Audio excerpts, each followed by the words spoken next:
Hey guys, आज से मैं एक न्यू कोरियन ड्रामा स्टार्ट करने वाली हूँ जो कि हाल ही में ही रिलीज हुआ है और इस ड्रामा का नाम है द डील। ये बेसिकली एक सस्पेंस मिस्ट्री थ्रिलर सीरीज है। अगर आप लोगों को सस्पेंस वाले सीरीज देखना पसंद है तो आप डेफिनेटली इसको देख सकते हैं। तो चलिए बिना किसी देरी के कहानी शुरू करते हैं। कहानी शुरू होती है और हम दो फ्रेंड्स को देखते हैं जिसमें से एक का नाम जुनसंग होता है और दूसरे का नाम जेहो होता है। पता चलता है कि जुनसंग रिसेंटली अपनी मिलिट्री सर्विस कंप्लीट करके वापस आ चुका था। यहाँ पर वो दोनों किसी का वेट कर रहे थे, लेकिन तीसरे दोस्त ने लास्ट मोमेंट पर कैंसिल कर दिया था। तभी जेहो बताता है कि उसका एक और फ्रेंड है जो आज रात उन्हें ज्वाइन करने वाला है। जिस फ्रेंड के बारे में वो बता रहा था उसका नाम मिनवू होता है और वो उन दोनों का पुराना क्लासमेट था। थोड़ी ही देर में मिनवू वहाँ पर पहुँच जाता है। मिनवू उन दोनों से कहता है कि उसको 12 बजे से पहले घर पहुँचना है वरना उसकी मॉम टेंशन लेगी। वो दोनों उससे कहते हैं हम तुम्हें 12 बजे के पहले टैक्सी में बिठा देंगे। यहाँ से कहानी आ जाती है नेक्स्ट मॉर्निंग। जुनसंग जैसे ही उठता है तो उसे अंदर वाले कमरे से आवाज आ रही थी। वो बहुत डर जाता है। वो जेहो को उठाने लग जाता है और उसको बताता है कि लगता है कि वो उठ चुका है। अब वो दोनों अच्छे से पूरे घर को पैक करते हैं। जुनसंग जैसे ही उस अलमारी को खोलता है तो उसके अंदर से एक लड़का बाहर निकलता है जिसको उन दोनों ने बंद करके रखा था। यहाँ से कहानी आ जाती है 12 घंटे पहले, जब वो तीनों ड्रिंक करने के लिए बैठे हुए थे। वो दोनों तो अभी भी होश में थे, लेकिन मिनवू पूरी तरीके से ड्रंक हो चुका था। पता चलता है कि मिनवू के डैड की डेथ बहुत साल पहले ही हो गई थी और वो अपनी मॉम के साथ रहता था। जेहो जुनसंग से पूछता है तुम्हारे फ्यूचर का क्या प्लान है, क्या तुम अपने डैड के रेस्टोरेंट में काम करने वाले हो? तो जुनसंग बताता है बहुत साल पहले वो एक जगह पर पार्ट टाइम जॉब करता था। वहाँ पर उसके साथ एक आदमी था जो हमेशा अपने मोबाइल में कुछ करता रहता था। ये सब देखकर जुनसंग बहुत ही क्यूरियस हो जाता है। वो उस बंदे से पूछता है कि तुम क्या देखते रहते हो? तो वो लड़का कहता है ये पैसे कमाने का एक तरीका है जिससे तुम कम टाइम में बहुत सारे पैसे कमा सकते हो। ये सब देखकर जुनसंग भी वो सब स्टार्ट कर देता है। शुरू शुरू में उसे बहुत सारे पैसे आ रहे थे। वो उस चीज में इतना ज्यादा इन्वॉल्व हो गया कि एक दिन उसने सारे पैसे दांव पर लगा दिए, जिसकी वजह से उसका सारा पैसा डूब गया। इसलिए फाइनली उसने सब कुछ बंद कर दिया। तभी उसका फ्रेंड कहता है मुझे इस गेम के बारे में सारा नॉलेज है, तुम एक काम करो, तुम सारे पैसे मुझे दे दो, जितना भी प्रॉफिट आएगा मैं तुम्हें वापस कर दूंगा। इसी चक्कर में जुनसंग ने लोन शार्क से बहुत सारा लोन ले लिया, लेकिन कुछ ही टाइम में उसका दोस्त सारा पैसा लेकर भाग गया और इसी चक्कर में उसके ऊपर बहुत सारा कर्ज है। जेहो उससे पूछता है तुम्हारे डैड ने सारे पैसे चुका दिए थे ना? यहाँ से सीन आ जाता है फ्लैशबैक में। जब जुनसंग अपनी मिलिट्री सर्विस कंप्लीट करके वापस आ रहा था तब उन लोन शार्क्स ने उसे किडनैप कर लिया और वो लोग जबरदस्ती अपना पैसा मांगने लग गए। उसने लिया था सिर्फ 10 मिलियन, लेकिन इंटरेस्ट के साथ वो बढ़ते बढ़ते 400 मिलियन हो गया। फिर वो लोग उसे एक टेबल से बांध देते हैं और कहते हैं अगर तुमने हमें सारे पैसे नहीं दिए तो हम तुम्हारा सारा ऑर्गन निकाल लेंगे। प्रेजेंट में वो दोनों मिनवू को अपने कंधे पर उठाकर घर लेकर जा रहे थे। घर आकर वो दोबारा से बातें करने लग जाते हैं। जुनसंग जेहो से कहता है अगर मैंने सारे पैसे नहीं चुकाए तो वो लोग मेरा सारा ऑर्गन निकाल लेंगे। फिर वो बताता है उसको ऐसा लगा कि उसके डैड ने सारे पैसे चुका दिए होंगे, लेकिन अभी भी बहुत सारा पैसा रह गया है। वो कहता है कि उसे ऐसा लगा मिलिट्री सर्विस से आने के बाद वो अपनी लाइफ नए सिरे से स्टार्ट करेगा, लेकिन ऐसा कुछ भी नहीं हो पाया, बल्कि उसकी लाइफ तो बर्बाद हो चुकी है। जेहो उससे कहता है उन लोगों को जाकर बोलो ये सारा काम इलीगल है। तो जुनसंग कहता है तुम तो स्कूल टाइम से ही पढ़ने में बहुत अच्छे हो और जल्दी ही तुम डॉक्टर बनने वाले हो। अगर तुम्हारी लाइफ में थोड़ी बहुत गड़बड़ हो भी गई तो तुम्हारा ज्यादा नुकसान नहीं होगा, लेकिन मेरे साथ ऐसा नहीं है। अगर मैंने एक भी गलती की तो सब कुछ बर्बाद हो जाएगा। यहाँ पर हमें पता चलता है कि जेहो की लाइफ कुछ अच्छी नहीं चल रही थी। जिस कॉलेज में वो पढ़ रहा था वहाँ पर कुछ गड़बड़ हो गया था और वो जल्द ही कॉलेज से एक्सपेल होने वाला है। पता चलता है कि जेहो के साथ और भी लोग थे और उन सारे लोगों ने मिलकर एग्जाम में चीटिंग की थी, लेकिन वो लोग नहीं पकड़े गए और जेहो पकड़ा जा चुका था और इसकी वजह से सिर्फ उसे ही कॉलेज से एक्सपेल किया जा रहा था। लेकिन ये बात वो जुनसंग को नहीं बताता है। उसी टाइम पर मिनवू के फोन पर उसकी मॉम का कॉल आ रहा था। तभी उन्हें याद आता है मिनवू ने उनसे कहा था कि उसे 12 बजे के पहले घर पहुंचना है। जुनसंग उससे कहता है हम लोग इसे टैक्सी में बिठाकर घर भेज देते हैं, लेकिन तभी जेहो के मन में एक आइडिया आता है। उसे याद आता है कि उसके साथ जितने भी लोग चीटिंग में इन्वॉल्व थे वो लोग आराम से कॉलेज में घूम रहे थे और जेहो एक्सपेल होने वाला है। अब यही सब सोचकर वो मिनवू की मॉम का फोन उठा लेता है। मिनवू की मॉम पूछती है तुम अभी तक घर क्यों नहीं आए हो? तुमने मुझे बता बताया भी नहीं कि तुम जा कहाँ रहे हो। जेहो जवाब में बोलता है, तुम्हारा बेटा हमारे साथ है और अगर तुम उसे जिंदा देखना चाहती हो तो दोबारा से यहाँ पर कांटेक्ट मत करना और साथ ही में 1 बिलियन वॉन पैसे तैयार रखना, और अगर तुमने ऐसा नहीं किया तो तुम्हारे बेटे की जान भी जा सकती है। ये सब सुनकर जुनसंग को बहुत अजीब लगता है। उसको तो ऐसा लगता है कि जेहो मजाक कर रहा है। वो पूछता है, तुम्हारे कॉलेज में तुम्हें एक्टिंग भी सिखाते हैं क्या? तुम्हारी बातें सुनकर तो मैं डर ही गया। तुमने उनसे 1 बिलियन पैसे मांगे और फोन रख दिया। ये कैसा मजाक कर रहे हो? जेहो कहता है, मैं मजाक नहीं कर रहा हूँ, मैं सीरियस हूँ। जुनसंग को बहुत गुस्सा आ गया था। वो जेहो के हाथ से फोन छीनने लगता है और कहता है, तुम ऐसा मजाक कैसे कर सकते हो? जेहो कहता है, मैंने तुमसे पहले भी कहा, मैं कोई मजाक नहीं कर रहा हूँ। जुनसंग कहता है, तुम्हारा दिमाग खराब हो गया है, ये बहुत बड़ा क्राइम है, हम दोनों जेल भी जा सकते हैं। तो जेहो कहता है, अगर उन लोगों ने हमें ट्रैक किया तभी तो हम जेल जाएंगे। अगर हमने मिनू का फोन बंद कर दिया तो वो लोग हमें ट्रैक नहीं कर पाएंगे। और रही सीसीटीवी की बात, तो वो लोग थोड़ी ना पूरे शहर का कैमरास चेक करेंगे। उनको तो पता भी नहीं है कि मिनू किस लोकेशन पर आया है। और पब के अंदर भी हमने कार्ड से नहीं बल्कि कैश से पेमेंट किया था। जुनसंग कहता है, अगर तुमने अपना ये पागलपन बंद नहीं किया तो मैं खुद ही पुलिस को कॉल करूंगा। तो जेहो कहता है, अगर तुमने पुलिस को कॉल किया तो तुम भी जेल जाओगे, क्योंकि इन सब चीजों में तुम मेरे पार्टनर हो। तुम मिनू को अपने कंधे पर उठाकर लेकर आए हो। तुम्हें क्या लगता है तुम बच जाओगे? जुनसंग कहता है, तुम्हारा दिमाग काम नहीं कर रहा है, तुम ये सब क्यों कर रहे हो? जेहो कहता है, अगर हमें 1 बिलियन मिल गया तो हम आधा आधा बांट सकते हैं। लेकिन फिर भी जुनसंग मानने को तैयार ही नहीं था। वो मिनू का फोन छीनने लग जाता है। वो जेहो से कहता है, अगर तुमने ये सब बंद नहीं किया तो हमारी पूरी लाइफ बर्बाद हो जाएगी और तुम्हारी लाइफ तो इतनी अच्छी है, तुम ये सब क्यों कर रहे हो? तो जेहो कहता है, तुम्हें किसने बोला कि मेरी लाइफ अच्छी है? फिर वो जुनसंग से कहता है, तुम्हारे पास 5 मिनट है, तुम डिसाइड कर लो कि तुम्हें क्या करना है। लेकिन फिर भी जुनसंग नहीं मानता। वो उसके हाथ से फोन छीनने लग जाता है और उन दोनों के बीच में लड़ाई चालू हो जाती है। वो दोनों बुरी तरीके से एक दूसरे को मारने लगते हैं। उसी टाइम पर जेहो उस फोन को फ्रिज के नीचे फेंक देता है और कहता है, अगर हमने पूरी जिंदगी भी काम किया तब भी हम इतने पैसे नहीं कमा पाएंगे और मिनवू के पास तो बहुत पैसे हैं, वो इतने पैसों का करेगा क्या? अगर हमने गरीब फैमिली में जन्म लिया है तो इसमें हमारी गलती नहीं है। मिनवू बहुत ही फॉर्चुनेट है कि उसने अमीर फैमिली में जन्म लिया है। तुम्हारे पास 5 मिनट है, तुम डिसाइड कर लो कि तुम्हें क्या करना है। फिर जेहो एक कन्वीनियंस स्टोर पर आ जाता है और वहाँ पर आकर वो बहुत सारे डक्ट टेप्स और केबल टाइज खरीदता है। इस तरफ जुनसंग को मिनवू का फोन मिल गया था, लेकिन पता चलता है कि उस फोन की बैटरी खत्म हो चुकी थी। अगले सीन में हम मिनवू की मॉम को देखते हैं, जो एक एक्सपर्ट से मिलने के लिए आई हुई थी। एक्सपर्ट उनको बताता है, तुम्हारे पास 2 ऑप्शन है, एक तो तुम पुलिस वालों के पास जा सकती हो और दूसरा ऑप्शन ये है कि तुम इस मैटर को प्राइवेटली डील कर सकती हो। लेकिन प्राइवेटली डील करने का एक नुकसान है, कभी कभी ऐसा होता है कि अगर तुमने उनको पैसे दे भी दिए तब भी वो हॉस्टेज को मार देते हैं। दूसरी तरफ जुनसंग उस फोन को चार्ज करके मिनवू की मॉम को फोन करने ही वाला था, लेकिन तभी वहाँ पर जेहो पहुँच जाता है और उसके हाथ से फोन छीन लेता है। फिर वो जुनसंग को रूम से बाहर निकाल कर मिनवू के पूरे बॉडी को डक्ट टेप से बांध देता है और उसके बाद उसकी फोटोज क्लिक करके उसकी मॉम को भेज देता है। इतने में जुनसंग अंदर आकर उसको मारने लग जाता है। पूछता है, तुम्हारा दिमाग खराब है क्या? तुम्हें हो क्या गया है? तुम तो ऐसे नहीं थे। इतने में मिनवू होश में आ जाता है और पूछता है कि तुम लोग कौन हो? वो चिल्ला चिल्ला कर हेल्प मांगने लगता है। उसी टाइम पर जुनसंग एक बुक लेकर उसके सर पे जोर से मारता है। पहले तो वो डर ही जाते हैं, उनको लगता है कि वो मर गया, लेकिन जेहो चेक करके बताता है कि वो मरा नहीं है, बस बेहोश हुआ है। जुनसंग कहता है, अभी भी देरी नहीं हुई है, हम इसको हॉस्पिटल पहुंचा देते हैं और इसकी मॉम से कह देंगे कि हम लोग ड्रंक होकर मजाक कर रहे थे। मुझे पूरा भरोसा है इसकी मॉम हमें माफ कर देगी। उसी टाइम पर पुलिस वाले वहाँ पर पहुँच जाते हैं। वो दोनों बहुत डर गए थे। वो मिनवू को वहीं के अलमारी में बंद कर देते हैं। पुलिस वाले उनको बताते हैं कि तुम्हारे नेबर्स ने कंप्लेंट किया है कि यहाँ से बहुत ज्यादा आवाज आ रही थी, क्या तुम दोनों ने लड़ाई की है? जेहो कहता है, हमने कोई लड़ाई नहीं की है, बस थोड़ा सा आर्ग्यूमेंट हो गया था। पुलिस वाले कहते हैं, हमें तुम्हारा घर चेक करना है, क्या तुम दोनों यहाँ पर अकेले हो? फिर वो कहते हैं, घर देखकर ऐसा लग नहीं रहा है कि तुम दोनों ने बस आर्ग्यूमेंट किया है, देखकर ऐसा लग रहा है कि तुम दोनों ने गंदी वाली फाइट की है। तभी वो ऑफिसर कबर्ड की तरफ बढ़ने लग जाता है। जुनसंग समझ गया था कि वो बुरी तरीके से फंसने वाले हैं, इसीलिए वो एकदम से जाकर जेहो का कॉलर पकड़ लेता है और वो उसे लड़ने लग जाता है। फिर वो उसे इशारों में कहता है, मुझे हिट करो। वो पुलिस वालों को डिस्ट्रैक्ट करने के लिए ऐसा कर रहा था। जब पुलिस वाले उन्हें रोकने के लिए आते हैं तो वो उनको भी मारने लगते हैं। जुनसंग जेहो का गला दबाने लगता है। तभी पुलिस वाला उसे बेहोश कर देता है। पता चलता है कि जिन लोगों ने कंप्लेंट किया था वो इनके पड़ोसी थे और वहाँ पर जो भी आवाज हो रही थी वो उन्हें सुनाई दे रहा था। वहाँ पर जो लड़की रह रही थी उसका नाम सुएंग था और वो जल्द ही पुलिस ऑफिसर बनने वाली थी। उन दोनों को पता था कि अंदर जाते वक्त उन लोगों ने 3 लड़कों को देखा था, लेकिन पुलिस बस 2 ही लड़कों को पकड़कर ले जा रही थी। ये बात सुएंग को बहुत ही अजीब लगती है। फिर अगले सीन में वो लोग उन दोनों को पुलिस स्टेशन लेकर आते हैं और कहते हैं हमें रिटर्न में स्टेटमेंट चाहिए। यहाँ पर सब कुछ मेंशन करो कि तुम दोनों क्यों लड़ रहे थे और अगर तुम दोनों का स्टेटमेंट मैच नहीं हुआ तो हम तुम दोनों को जेल में डाल देंगे। अब जुनसंग से कंट्रोल नहीं होता। वो पुलिस वालों को कहता है मुझे आपको कुछ बताना है। इसके पहले कि वो और कुछ बोलता तभी वहाँ पर एक दूसरा ऑफिसर आ जाता है और कहता है एक इमरजेंसी आ गई है। वो कहता है एक लेडी मिसिंग है, हम उसका फोन भी ट्रेस नहीं कर पा रहे हैं क्योंकि उसका फोन ऑफ है। ये सुनते ही उन दोनों को याद आता है जेहो ने कहा था अगर हमने मिनवू का फोन बंद कर दिया तो पुलिस वाले हमें ट्रैक नहीं कर पाएंगे। और रही बात कैमरास की तो 5 किलोमीटर के रेडियस में बहुत सारे कैमरास हैं और इतनी जल्दी सारा कुछ चेक करना पॉसिबल नहीं है। यही सब सोचकर जुनसंग अपना मन बदल लेता है। फिर पुलिस वाले उन्हें एक वार्निंग देकर छोड़ देते हैं। बाहर आकर वो जेहो से पूछता है क्या तुम सच में ये करने वाले हो? तो जेहो कहता है मैंने मिनवू की मॉम को ऑलरेडी उसका फोटो भेज दिया है, अब मैं पीछे नहीं हट सकता। तभी जुनसंग को याद आता है उसे उन लोन शार्क्स को बहुत सारे पैसे वापस करने हैं और उसने एक कॉन्ट्रैक्ट पर साइन भी किया था। अब यही सब सोचकर वो जेहो से पूछता है तुम श्योर हो क्या कि तुम्हें वो सारे पैसे मिल जाएंगे? और मिनवू का क्या तुम उसे बाद में जाने दोगे? जेहो कहता है हम उसे जाने देंगे क्योंकि मेरे पास एक प्लान है। फिर वो दोनों घर आकर मिनवू को कबर्ड से बाहर निकालते हैं और एक बार भी उससे डायरेक्टली बात नहीं करते बल्कि जेहो एक वॉइस ऐप को यूज करके उसी के थ्रू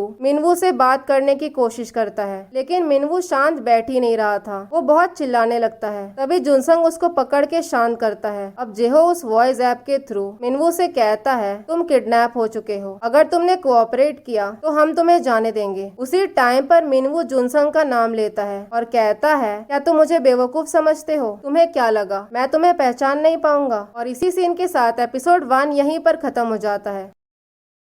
एपिसोड 2 के शुरुआत में मिनवू कहता है मुझे पता है कि तुम जुनसंग हो, तुमने क्या मुझे बेवकूफ समझ रखा है? तुम्हें ऐसा लगा कि मैं तुम्हें पहचान नहीं पाऊंगा? फिर यहाँ से मिनवू अपनी कहानी बताना स्टार्ट करता है। वो कहता है उसके पेरेंट्स ने उसको बहुत साल पहले ही समझा दिया था और कहा था शायद तुम्हें पता नहीं है लेकिन तुमने बहुत ही अमीर फैमिली में जन्म लिया है और इसी बात का लोग फायदा उठाएंगे क्योंकि इस दुनिया में अच्छे लोगों से ज्यादा बुरे लोग होते हैं। और इसी वजह से उसके पेरेंट्स ने ये डिसाइड किया था कि वो उसे किसी अमीरों के स्कूल में नहीं भेजेंगे बल्कि एक नॉर्मल से स्कूल में ही भेजेंगे। और जब भी उसके दोस्त पूछते थे कि क्या तुम्हारे डैड चेयरमैन हैं, तो मिनवू हमेशा ही झूठ बोल देता था। सारे लोग उसका फायदा उठाते थे और जब भी पैसे पे करने की बारी आती थी तो वो लोग उसे ही पेमेंट करने के लिए बोलते थे और हमेशा उसके क्लासमेट्स उससे पैसे मांगते रहते थे। लेकिन इतना कुछ झेल कर वो पूरे तरीके से तैयार हो गया था। जब भी उसका कोई फायदा उठाने की कोशिश करता था तो वो सामने वाले इंसान की बेइज्जती कर देता था और ऐसे लोगों से डील करते करते वो अंदर ही अंदर बहुत स्ट्रांग हो गया। प्रेजेंट में मिनवू कहता है मुझे पता है कि तुम जुनसंग हो, इसीलिए अभी के अभी मुझे खोलो और मुझे यहाँ से जाने दो। मुझे बहुत ही अच्छे से याद है तुम मुझे अपने पीठ पर उठाकर लेकर आए थे। तभी जेहो वॉइस ऐप के थ्रू बताता है तुम्हारा किडनैप हो चुका है और तुम हमें नहीं जानते हो। मिनवू कहता है तुम मेरा पेशेंस टेस्ट कर रहे हो और इतना बोलकर वो चिल्लाने लग जाता है। जुनसंग उसको पकड़कर शांत करने की कोशिश करता है। वो जैसे ही उसके नजदीक जाता है तो मिनवू उसके परफ्यूम के स्मेल से समझ गया था कि वो जुनसंगी है। तो जेहो बताता है तुम चाहे कुछ भी बोल लो, हम तुम्हें छोड़ने वाले नहीं हैं। तो मिनवू कहता है तुमने अभी हम बोला, इसका मतलब तो यही है तुम दोनों ने मुझे किडनैप किया है। वो एकदम से चिल्लाने लग जाता है, इसीलिए वो लोग उसका मुंह बंद कर देते हैं और जोर से म्यूजिक लगाकर उसे हेडफोन्स पहना देते हैं ताकि वो इतना ज्यादा इरिटेट हो जाए और चिल्लाना बंद कर दे। अगले सीन में हम हम मिनवू की मॉम को देखते हैं, जो एक बहुत बड़ी कंपनी के डायरेक्टर से मिलने के लिए आई हुई थी। वो बताती है कि उसका बेटा किडनैप हो गया है। वो आदमी कहता है तुम पुलिस को रिपोर्ट करो या फिर एक प्राइवेट इन्वेस्टिगेटर हायर कर लो, लेकिन दोबारा से मुझसे मिलने मत आना। पता चलता है कि वो दोनों साथ में ही बिजनेस करते थे। तो मिनवू की मॉम कहती है तुम मुझे ऐसे वार्निंग नहीं दे सकते हो, बल्कि मुझे तुम्हें वार्निंग देना चाहिए। वो कहती है अगर तुमने मेरी हेल्प नहीं की तो मैं सीधा पुलिस वालों के पास जाऊंगी। मैं उन लोगों को बता दूंगी जो बेसबॉल फेडरेशन का डायरेक्टर है वो इलीगल स्पोर्ट्स बैटिंग चलाता है। मैं उन्हें सब कुछ बता दूंगी। चॉइस तुम्हारी है, एक तो तुम मेरी हेल्प करो या फिर जेल जाने के लिए तैयार हो जाओ। उनके वहाँ से जाते ही वो अपने असिस्टेंट योंगहो को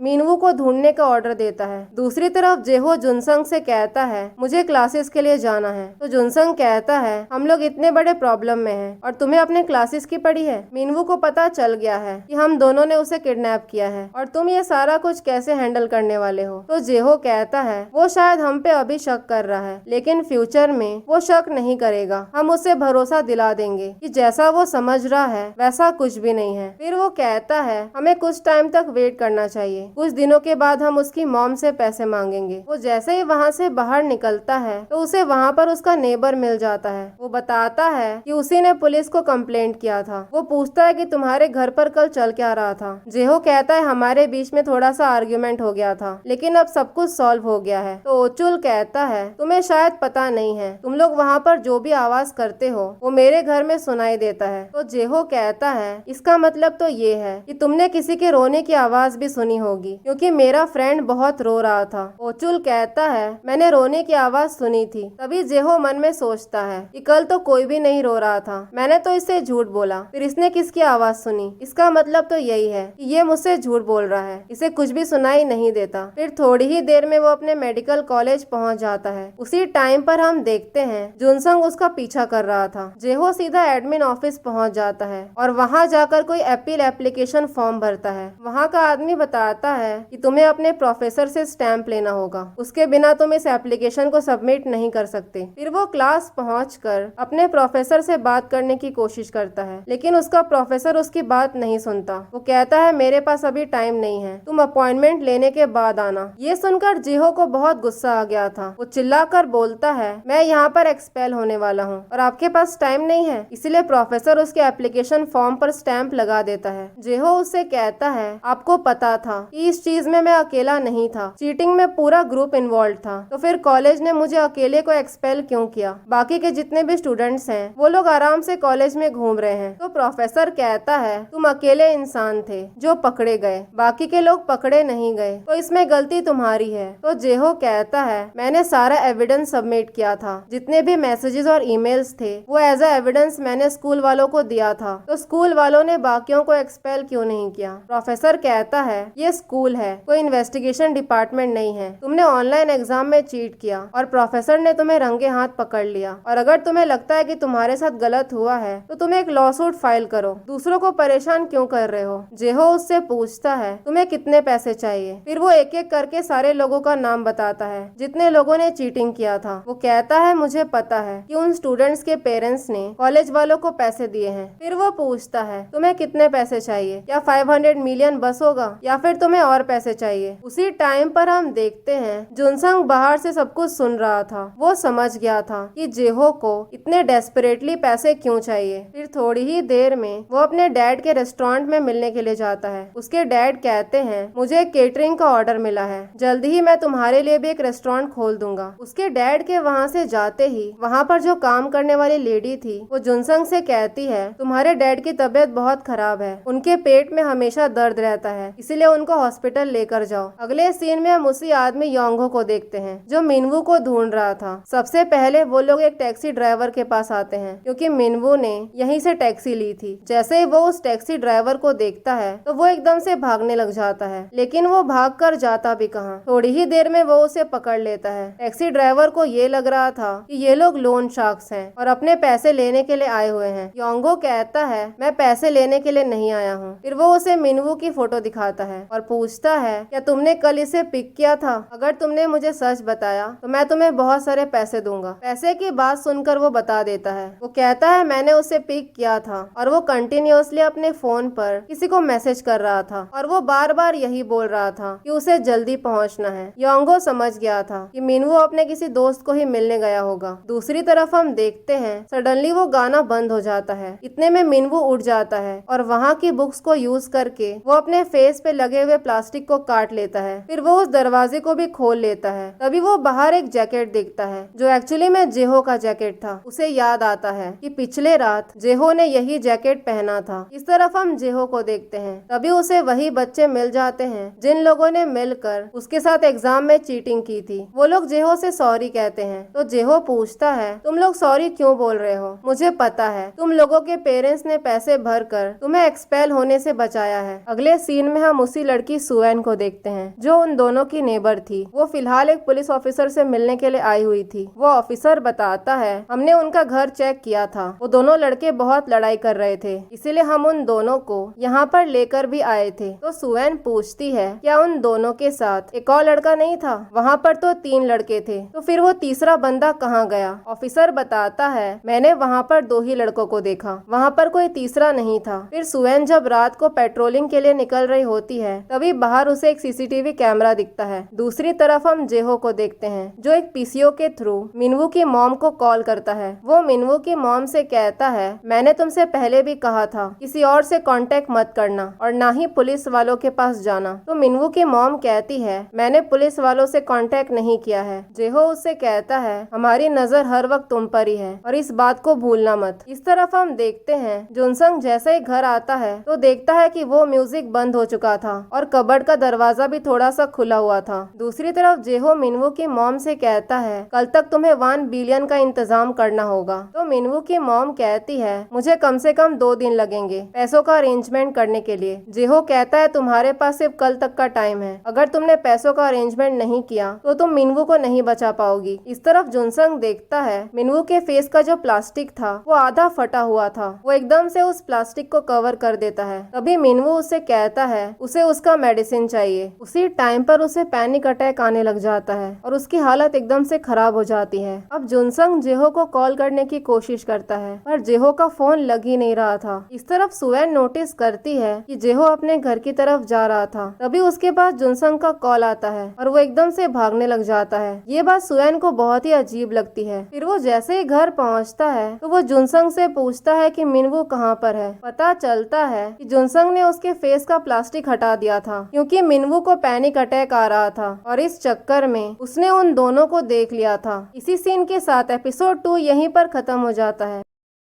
एपिसोड 3 के शुरुआत में हम देखते हैं मिनवू ने उन दोनों का चेहरा देख लिया था। यहाँ से हमें 5 साल पहले का सीन दिखाया जाता है जब वो तीनों एक ही हाई स्कूल में पढ़ रहे थे। यहाँ पर हम जुनसंग और जेहो को देखते हैं जो सॉकर खेल रहे थे और जो गोलकीपर बना हुआ था वो और कोई नहीं बल्कि मिनवू ही था। लेकिन जैसे ही बॉल पकड़ने की बारी आती है वो अचानक से नीचे गिर जाता है। सारे बच्चे बहुत डर गए थे, उसे पैनिक अटैक आ रहा था। प्रेजेंट में जुनसंग को याद आ जाता है जो गोलकीपर बना हुआ था वो मिनवू ही था। फिर वो दोनों एक क्लिनिक आ जाते हैं मिनवू के लिए दवाइयाँ खरीदने के लिए। जेहो उससे पूछता है मैं याद करने की बहुत कोशिश कर रहा हूँ, तुम्हें कैसे पता कि वो मिनवू ही था? जुनसंग कहता है मेरे पास कोई प्रूफ तो नहीं है लेकिन मैं श्योर हूँ कि वो मिनवू ही था। जेहो कहता है वो नाटक कर रहा है, उसे कोई पैनिक अटैक नहीं आ रहा है। तो जुनसंग कहता है अगर वो नाटक कर रहा होता तो पास्ट में भी ये सब नहीं होता, उस दिन भी उसे पैनिक अटैक ही आया था। जेहो उस पर बहुत चिल्लाता है और कहता है ये सब करने से पहले तुम्हें मुझसे एक बार पूछना चाहिए था। जुनसंग कहता है मैंने तुम्हें कॉल किया था लेकिन तुम फोन नहीं उठा रहे थे, इसीलिए मुझे उसके फेस से वो प्लास्टिक हटाना पड़ा, वरना वो मर भी सकता था। जेहो कहता है उसने हमारा चेहरा देख लिया है। तो जुनसंग कहता है तुमने मुझसे प्रॉमिस किया था कि तुम उसे हर्ट नहीं करोगे। जेहो कहता है मुझे मेरा प्रॉमिस याद है लेकिन सिचुएशन अभी बदल चुका है। हॉस्टेज को पता चल गया है कि उसके किडनैपर्स कौन है। अगले सीन में हम उन्हीं दोनों को देखते हैं जो जेहो और जुनसंग के नेबर्स थे। वो पिछले रात का फुटेज चेक कर रहे थे जब जुनसंग और जेहो मिनवू को लेकर जा रहे थे। अब उनको ऐसा लग रहा था कि मिनवू घर के अंदर ही है, पर उन्हें एक बात समझ में नहीं आ रही थी। जब पुलिस वाले उनके घर के अंदर गए थे तो वो उन्हें मिला कैसे नहीं, और उन दोनों ने झूठ क्यों बोला कि वहाँ पर कोई तीसरा आदमी नहीं है। अब उन्हें ऐसा लग रहा था कि कहीं उन दोनों ने मिलकर मिनवू को मार तो नहीं दिया। दूसरी तरफ हम मिनवू की मॉम को देखते हैं जो बैंक में पैसे लेने के लिए आई हुई थी। तभी उनके पास एक इन्वेस्टिगेटिंग डिपार्टमेंट की ऑफिसर आती है। वो पूछती है तुम्हें अचानक से इतने सारे पैसे क्यों चाहिए, कहीं तुम्हारे साथ कोई स्कैम तो नहीं हुआ है या फिर किसी किडनैपिंग का केस तो नहीं है। तो मिनवू की मॉम मना कर देती है। वो कहती है ऐसा कुछ भी नहीं है। इस तरफ हम देखते हैं जुनसंग मिनवू के लिए दवाइयाँ लेकर आया हुआ था। मिनवू उन दोनों से पूछता है कहीं तुम दोनों मुझे मारने वाले तो नहीं हो ना। फिर वो जेहो से पूछता है क्या तुम ये सारा कुछ कंटिन्यू करोगे और तुम दोनों ये सब कुछ क्यों कर रहे हो। जेहो कहता है हमें पैसों की जरूरत है। मिनवू पूछता है तुम्हें कितने पैसे चाहिए, तो वो बताता है उन्हें 1 बिलियन चाहिए। ये सुनकर मिनवू भड़क जाता है और कहता है तुम दोनों ने मेरी मॉम से इतने सारे पैसे मांगे और तुम दोनों को इतने सारे पैसे चाहिए क्यों। जेहो कहता है वो मैं तुम्हें नहीं बता सकता हूँ। तभी जुनसंग बता देता है कि उसने गैम्बलिंग किया है और जेहो कॉलेज से एक्सपेल होने वाला है, इसी वजह से हम दोनों को पैसे चाहिए, यही रीजन है इसलिए हम दोनों डेस्परेट हैं। तो मिनवू कहता है क्या डेस्परेट लोग हमेशा क्राइम करने लग जाते हैं, इसीलिए अपने एक्शंस की सफाई देना बंद करो। फिर वो पूछता है जब तुम दोनों को पैसे मिल जाएंगे तो क्या तुम दोनों मुझे जाने दोगे, कहीं तुम लोग मुझे मारने वाले तो नहीं होना। जुनसंग कहता है ऐसा कुछ भी नहीं है, हम तुम्हें मारने वाले नहीं हैं, बस तुम हमें प्रॉमिस करो कि तुम इस बारे में किसी से नहीं बोलोगे। मिनवू कहता है ठीक है, मैं इस बारे में किसी से नहीं बोलूंगा और ये मेरा प्रॉमिस है। ये सुनकर जेहो हंसने लग जाता है। तभी मिनवू कहता है सबसे पहले मुझे कुछ खाने का ला कर दो, कहीं तुम दोनों मुझे भूखा तो नहीं रखने वाले। तुम दोनों ने मेरी मॉम से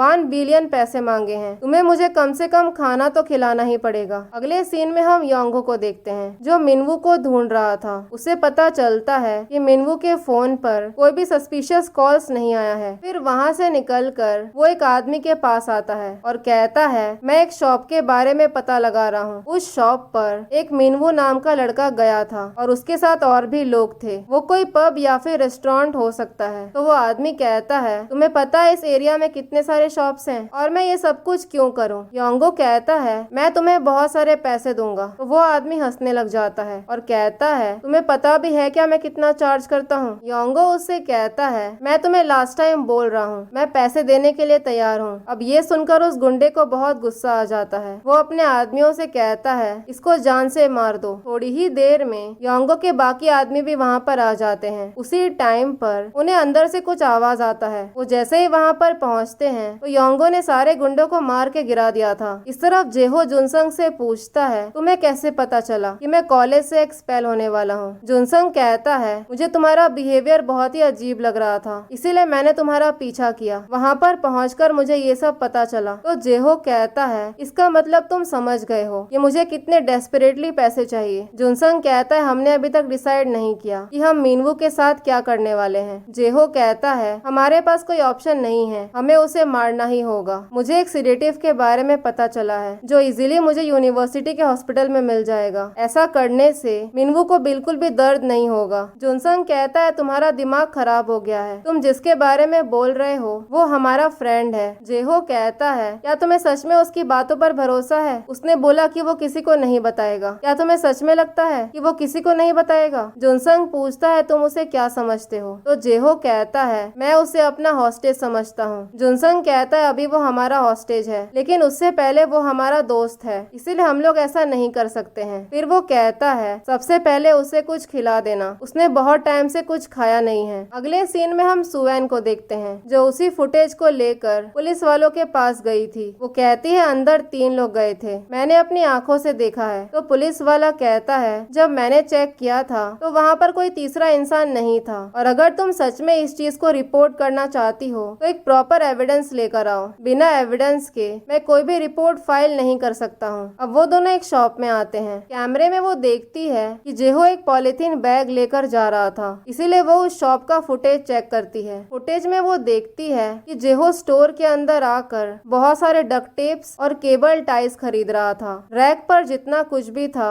उसने सब कुछ खरीद लिया था। सुवैन अपने फ्रेंड से पूछती है तुम्हारी मॉम के पास बिल्डिंग की मास्टर की होगी, क्या तुम मुझे लाकर दे सकते हो। इस तरफ हम योंगो को देखते हैं जिसको पता चल गया था कि मिनवू अपने दोस्तों के साथ कौन से पब में गया था। तभी उसके पास उसके बॉस का कॉल आता है। वो कहता है मुझे फर्क नहीं पड़ता कि मिनवू के साथ क्या होता है, लेकिन तुम्हें मिनवू की मॉम पर नजर रखना होगा क्योंकि वो औरत हमारा बहुत नुकसान कर सकती है। अब वो लोग उसी पब में चेक करते हैं, लेकिन उन्हें पता चलता है कि वहाँ पर कोई कैमरा था ही नहीं और उन लोगों ने कोई कार्ड भी यूज नहीं किया था। उसे बस इतना ही पता पता चला था कि मिनवू 2 लड़कों के साथ में है और एक लड़के के जैकेट पर किसी यूनिवर्सिटी का नाम लिखा हुआ था। वो एक्चुअली में जेहो का जैकेट था। दूसरी तरफ हम जुनसंग को देखते हैं जो अपने घर आया हुआ था। तभी वहाँ पर सारे गुंडे पहुँच जाते हैं जिन लोगों से उसने पैसे कर्ज पर लिए थे। वो लोग उसे पकड़कर बिल्डिंग से लटका देते हैं। वो गुंडा कहता है, मैं तुम्हें कितने टाइम से ढूंढ रहा हूँ, तुम्हें क्या लगा तुम मुझे बिना पैसे दिए यहाँ से भाग जाओगे? जुनसंग कहता है, मैं तुम लोगों के पैसे वापस कर दूंगा। तो वो गुंडा कहता है,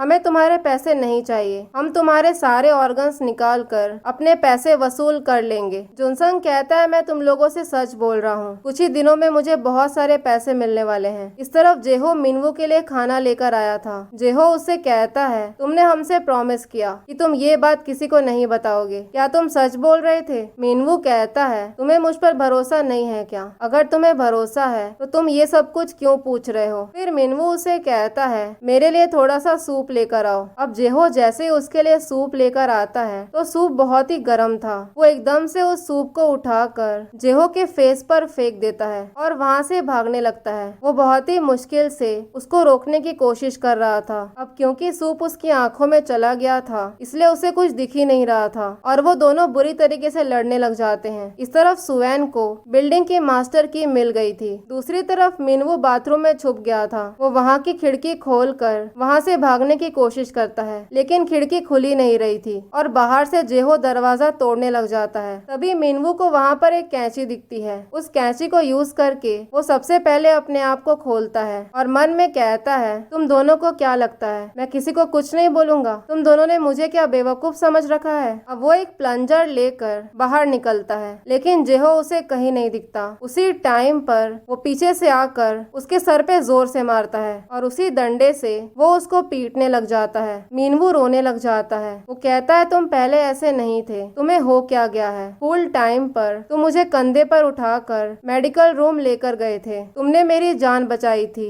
जेहो कहता है, तुम्हारा दिमाग खराब हो गया है, वो इंसान मैं नहीं था। इस तरफ सुवैन देखती है जेहो बिल्डिंग से बाहर निकल चुका था, यानी कि मिनवू अकेला था। इसीलिए वो मास्टर की यूज करके उनके फ्लैट के अंदर चली जाती है। दूसरी तरफ जेहो एक शॉप पर आता है और आकर एक हथौड़ा खरीदता है। इस तरफ सुवैन हर जगह मिनवू को ढूंढ रही थी। तभी वो दीवार पर कुछ नोटिस करती है। उसे लगता है कि वो खून है लेकिन एक्चुअली में वो सूप था जो मिनवू ने जेहो के ऊपर फेंका था। तभी उसे वहाँ के कबर्ड से आवाज आती है। इसके पहले कि वो उस कबर्ड को खोलती तभी वहाँ पर जेहो पहुँच जाता है। सुवैन कहीं भागकर जा नहीं सकती थी इसीलिए वो अंदर ही कहीं छुप जाती है। जेहो उसे कबर्ड से बाहर निकालता है। उसके हाथ में जो हथौड़ा था वो उसी से मिनवू को मारने लगता है। सुवैन बहुत डर जाती है और डर के मारे उसका मास्टर की वहीं पर गिर गया था। जेहो एकदम पागल सा हो गया था। वो मिनवू को बुरी तरीके से मारने लग जाता है। ठीक उसी टाइम पर जुनसंग भी वहाँ पर पहुँच जाता है और उसे अंदर से चिल्लाने की आवाज आती है। वो एकदम से दौड़ता हुआ आकर जेहो को रोकता है और कहता है, तुम ये सब क्या करने की कोशिश कर रहे हो? तुम्हारा दिमाग खराब है क्या? जेहो कहता है, मेरा चेहरा देखो, इसने मेरे फेस पर गरम गरम सूप फेंक दिया। अगर हमने इसे जिंदा छोड़ दिया तो ये रुकने का नाम नहीं लेगा। इतना बोलकर वो मिनवू को दोबारा से मारने लग जाता है। जुनसंग उसको रोकने की बहुत कोशिश कर रहा था लेकिन जेहो पूरी तरीके से पागल हो गया था। सुवैन बाहर से सब कुछ सुन रही थी। वो वहाँ से भागने की कोशिश करती है लेकिन ठीक उसी टाइम पर मिनवू चिल्लाकर बोलता है कि जो पैसे तुम लोग मेरी मॉम से लेने की कोशिश कर रहे हो वो पैसे हम 1 बिलियन से 10 बिलियन कर देते हैं। ये सुनकर सुवैन एकदम से शॉक हो जाती है। मिनवू कहता है,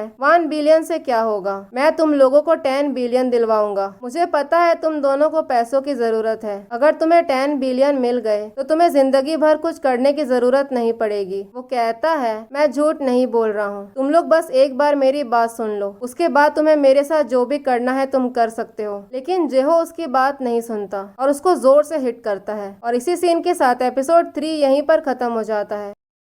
एपिसोड 4 के शुरुआत में मिनवू अपनी कहानी बताता है। वो कहता है उसके डैड एक बहुत ही बड़े इन्वेस्टमेंट कंपनी के फाउंडर थे। उन्होंने बहुत सारा पैसा इन्वेस्ट किया था और एक बार उसके डैड उसे एक कंटेनर यार्ड के पास लेकर आए थे। उस स्टोरेज कंटेनर के अंदर एक सेफ था। वो बताता है उसके डैड बहुत सारे इलीगल एक्टिविटीज में इन्वॉल्व थे और उस टाइम पर जहाँ पर वो खड़ा था वहाँ पर बहुत सारे पैसे थे। एक्चुअली में ऐसा कुछ भी नहीं था, वो झूठ बोल रहा था। वहाँ पर तो बस मिनवू मीनवू की बचपन की मेमोरीज थी जो उसके डैड ने उसके लिए रखी थी। वहाँ पर कोई पैसा था ही नहीं। प्रेजेंट में वो कहता है मैं तुम दोनों को वो सारा पैसा दे दूंगा, ऐसा पैसा जिसके बारे में किसी को पता तक नहीं है। जेहो कहता है मुझे पूरा भरोसा है ये झूठ बोल रहा है, वहाँ पर कुछ भी नहीं है। मीनवू कहता है मैं ऐसे कंडीशन में झूठ क्यों बोलूंगा, तुम खुद ही सोच कर देखो। जेहो कहता है तुम मुझे दोबारा से बेवकूफ नहीं बना सकते हो, तुमने पहले भी प्रॉमिस किया था कि पैसे मिलने तक तुम चुपचाप बैठोगे, लेकिन थोड़ी देर पहले तुमने क्या किया। तभी जुनसंग कहता है इसका मतलब तो ये है कि हमें मीनवू को मारने की जरूरत है ही नहीं। ये तो वैसा हो गया कि किडनैपिंग कभी हुआ ही नहीं था। सबको तो यही लगेगा कि मीनवू ने अपनी किडनैपिंग खुद ही करवाई। मीनवू कहता है तुम सही बोल रहे हो, मैं भी यही बोलने की कोशिश कर रहा हूँ। हम तीनों सारे पैसों को स्प्लिट कर लेंगे और हम पार्टनर्स बन जाएंगे। उसी टाइम पर सुवैन सब कुछ सुन रही थी। फिर अगले सीन में जेहो एक पीसीओ के पास आकर मीनवू की मॉम को कॉल करता है। वो बताता है कि कल एक स्टेशन पर 11 बजे सारे पैसे लेकर पहुंच जाना। मीनवू की मॉम अपने असिस्टेंट को बताती है कि कल मैं अकेले ही जाऊंगी, लेकिन पुलिस को अलर्ट कर देना क्योंकि हमें प्लान बी की जरूरत है। साथ ही में वो कहती है डायरेक्टर को कुछ भी मत बताना। उनके वहाँ से जाते ही उनकी असिस्टेंट डायरेक्टर को मैसेज करके सब कुछ बता देती है। सीन शिफ्ट होता है नेक्स्ट मॉर्निंग, जहाँ पर जेहो अपने लिए एक बर्नर फोन खरीद रहा था और इसी फोन से वो मीनवू की मॉम से कांटेक्ट करने वाला था। फिर थोड़ी देर में जब वो घर वापस आता है तो जुनसंग उससे कहता है मीनवू ने हमें जो एड्रेस बताया था वहाँ पर सच में स्टोरेज कंटेनर्स हैं। मुझे तो लग रहा है वो सच बोल रहा है। अगर तुम्हारे पास टाइम है तो हमें वहाँ जाकर चेक करना चाहिए। जेहो कहता है मुझे क्लासेस के लिए जाना है। अब अंदर आने के बाद मीनवू जुनसंग से पूछता है क्या तुम दोनों मेरा ऑफर एक्सेप्ट करने के लिए तैयार हो। जुनसंग कहता है तुम झूठ तो नहीं बोल रहे हो ना, क्या वहाँ पर सच में पैसे हैं। मीनवू कहता है मैं सच बोल रहा हूँ। जुनसंग कहता है अगर तुमने हमारे साथ कोई भी गेम खेला तो तुम्हारे लिए ठीक नहीं होगा, तुम्हें इसकी कीमत चुकानी पड़ेगी। दूसरी तरफ से उनका नेबर देख रहा था कि उनके घर से कौन निकल रहा है। वो देखता है कि दोनों घर से निकल चुके थे। सुवैन ने उसको बता दिया था कि उन दोनों ने किसी को पकड़ कर रखा है और वो लोग आपस में सारे पैसे बांटने वाले हैं, यानी कि जिसकी किडनैपिंग हुई है वो भी इस प्लानिंग में मिला हुआ है। अब ये बात वो दोनों पुलिस वालों को बता देते हैं। वहीं पर सुवैन का भाई भी था जो एक्चुअली में एक ऑफिसर था। उसका भाई उससे पूछता है क्या तुम सच बोल रही हो, क्या सच में तुमने किडनैपिंग देखी है। सुवैन कहती है हमारे बाजू वाले घर में 2 लोगों ने एक को बांध के रखा है। उसका भाई पूछता है तुम्हारे पास कोई प्रूफ है क्या। सुवैन कहती है मैं उनके घर के अंदर गई थी बिल्डिंग का मास्टर की लेकर, और थोड़े दिन पहले उनके घर के अंदर से लड़ाई की आवाज भी आ रही थी। उसका भाई कहता है तुम किसी और के घर में बिना परमिशन गई। सुवैन कहती है उन दोनों ने एक बंदे को बंद करके रखा है, यहाँ पर कौन सी बात ज्यादा इम्पोर्टेंट है। उसका भाई कहता है कुछ ही दिनों में तुम्हारे पुलिस रिक्रूटमेंट का इंटरव्यू आ रहा है, तुम्हें उस चीज पर ध्यान देना चाहिए, बाकी की चीजों पर नहीं। तो सुवैन कहती है मेरे आंखों के सामने सब कुछ हो रहा है और मैं चुपचाप नहीं बैठ सकती हूँ। इस तरफ जेहो मीनवू के नाम पर एक बर्नर फोन खरीदता है ताकि वो मीनवू की मॉम को कांटेक्ट कर सके, और दूसरी तरफ जुनसंग उसी कंटेनर यार्ड के पास पहुंच गया था जिसके बारे में मीनवू ने बताया था। मीनवू ने कहा था कि उसके ऊपर WN लिखा है। काफी देर तक ढूंढने के बाद उसे वो कंटेनर मिल जाता है, लेकिन वो देखता है कि वहाँ पर 3 लॉक लगे हुए थे। उसी टाइम पर वहाँ पर एक आदमी आ जाता है जो एक्चुअली में इस एरिया का मैनेजर था। वो उससे पूछता है तुम यहाँ पर क्या कर रहे थे, अगर तुम्हें अपना कोई भी सामान रखवाना है तो तुम्हें ऑफिस में आना चाहिए था। फिर वो पूछता है तुम्हें क्या स्टोर करवाना है, अगर तुम्हें कोई भी इलीगल सामान रखना है तो हम वो सब नहीं रखते हैं। तभी जुनसंग वहाँ पर राइफल नोटिस करता है। फिर वो पूछता है क्या हम यहाँ पर कोई पर्सनल आइटम रख सकते हैं क्या, जैसे कि कोई सेफ हो गया। तो वो आदमी कहता है यहाँ पर बहुत सारे सेफ हैं और तुम जिस कंटेनर को देख रहे थे वो कंटेनर भी एक सेफ है। अगले सीन में हम मीनवू की मॉम को देखते हैं जो पैसे लेकर निकल गई थी। उसी टाइम पर योंगो उसको फॉलो करने लग जाता है। उस बैग को लेकर वो एक स्टेशन के अंदर आ जाती है जहाँ पर जेहो ने उसे बुलाया था, यानी कि जेहो ने जुनसंग से झूठ बोला था कि वो कॉलेज जा रहा है। वो जैसे अंदर आती है तो जेहो उसे मैसेज करने लग जाता है। वो मीनवू की मॉम से पूछता है क्या तुम यहाँ पर अकेले आई हो, तो वो हाँ बोलती है। जेहो कहता है मुझे तुम पर भरोसा नहीं है, अगर तुम सच बोल रही हो तो तुम्हें इस बात को प्रूव करना होगा। अभी जो ट्रेन आ रही है तुम्हें उस ट्रेन के अंदर जाना होगा, तुम्हारे ऑपोजिट वाले प्लेटफॉर्म पर, और अगर तुमने ऐसा नहीं किया तो मीनवू की जान चली जाएगी। अब ये सुनते ही मीनवू की मॉम भागने लग जाती है। भागते भागते वो ट्रेन के अंदर घुस गई थी। तभी जेहो मैसेज करके कहता है तुम्हें अगले स्टेशन पर उतरना होगा, लेकिन तुम्हें ट्रेन ट्रेन के पहले डब्बे और पहले डोर से उतरना है। वो उन्हें जानबूझकर भगा रहा था। अब ये सुनकर मिनवू की मॉम दोबारा से भागने लग जाती है। अब धीरे धीरे करके वो उन्हें बाकी के डायरेक्शंस देता है। वो जानबूझकर उनको भगा रहा था ताकि वो पता लगा सके कि उसके साथ पुलिस या फिर बाकी के लोग तो नहीं आए हैं। वो बार बार डायरेक्शन बदल दे रहा था और कह रहा था कि अगर तुम नहीं पहुंची तो मिनवू की जान चली जाएगी। एक टाइम तो ऐसा आता है कि वो भागते भागते वहीं पर गिर जाती है। फिर लास्ट स्टेशन पर पहुंचकर वो कहता है मेरे मैसेज का वेट करो। उसी टाइम पर हम देखते हैं जेहो उनके बाजू में आकर खड़ा हो गया था। तभी वो कहता है पैसों से भरे बैग को अगले ट्रेन के रैक पे रखकर उतर जाना। जैसे ही ट्रेन आता है तो जेहो ट्रेन के अंदर जा चुका था, लेकिन मिनवू की मॉम वहाँ से जरा भी नहीं हिलती। उनको बहुत ही ज्यादा गुस्सा आ गया था। जेहो देखता है कि वो ट्रेन में चढ़ ही नहीं रही है। उसे समझ में नहीं आता कि आखिर ये करना क्या चाह रही है। जेहो उसे मैसेज करके पूछता भी है कि क्या तुमने पैसे रख दिए, लेकिन वो कोई जवाब नहीं देती। इसलिए जेहो को मजबूरन ट्रेन से उतरना पड़ जाता है। वो वहाँ से उनको छुपकर देख रहा था। अब क्योंकि वो रिप्लाई नहीं कर रही थी, इसलिए जेहो उनको कॉल करता है और पूछता है जैसा मैंने तुमको करने के लिए कहा था तुमने वैसा क्यों नहीं किया। तो मिनवू की मॉम कहती है इस बात की कोई गारंटी नहीं है कि पैसे लेने के बाद तुम मिनवू को छोड़ दोगे। जेहो कहता है तुम चाहती क्या हो, कि मिनवू की जान चली जाए। तो मिनवू की मॉम कहती है अगर तुमने मिनवू को टच भी किया तो मैं तुम्हें नहीं छोड़ूंगी। इतना बोलकर वो चिल्लाने लग जाती है और कहती है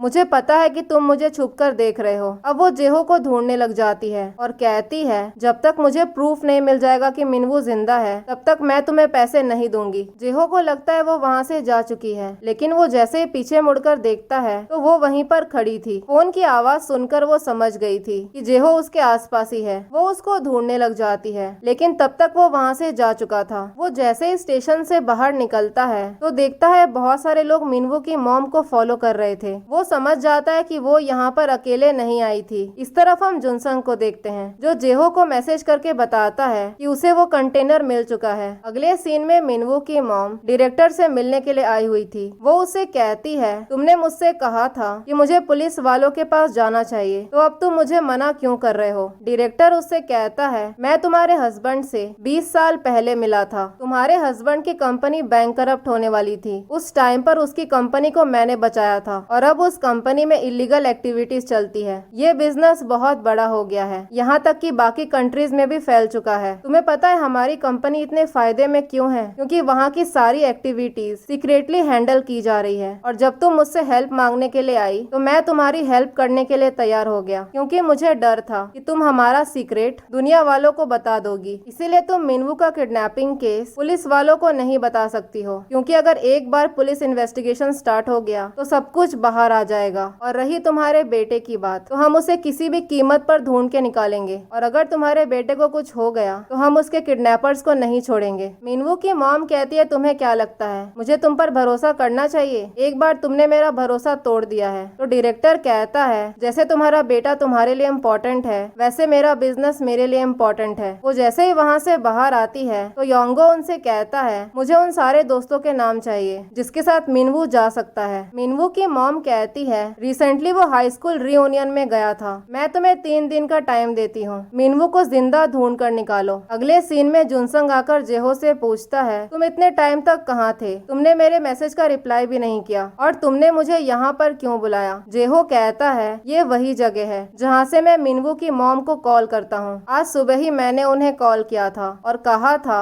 1 बिलियन लेकर आने के लिए, और आज वही पैसे मैं लेने के लिए गया था। जुनसंग कहता है तुम मुझे कुछ बताते नहीं हो, तुम मुझे बिना बताए पैसे लेने गए थे और तुम्हें पैसे मिले क्या? जेहो कहता है मैंने सब कुछ प्लान के अकॉर्डिंग किया, लेकिन अचानक से लास्ट मोमेंट पर उनको क्या हो गया पता नहीं, उसने मुझे पैसे दिए ही नहीं। वो मुझे बोलने लगी कि वो पैसे तभी देगी जब उसे प्रूफ मिलेगा कि मिनवू जिंदा है। फिर वो कहता है मुझे ऐसा लग रहा है इन सब चीजों के पीछे कोई और भी है। मैंने बहुत सारे लोगों को देखा था जो मिनवू की मॉम को फॉलो कर रहे थे। जेहो कहता है इस टाइम पर ये सब कुछ वर्क नहीं किया क्योंकि मैं अकेला गया था। इस बार हम दोनों साथ में जाएंगे। जब मैं मिनवू की मॉम से डील करूंगा उसी टाइम पर तुम मिनवू का वीडियोस बना सकते हो ताकि उसे प्रूफ मिल जाए कि मिनवू जिंदा है। लेकिन जुनसंग को बहुत गुस्सा आ जाता है, वो उसे मारने लगता है। जेहो कहता है मुझसे लड़ाई करके कोई फायदा नहीं होगा, अगर हमें जिंदा रहना है तो हमारे पास कोई और ऑप्शन नहीं है, हमें मिनवू को मारना ही होगा। लेकिन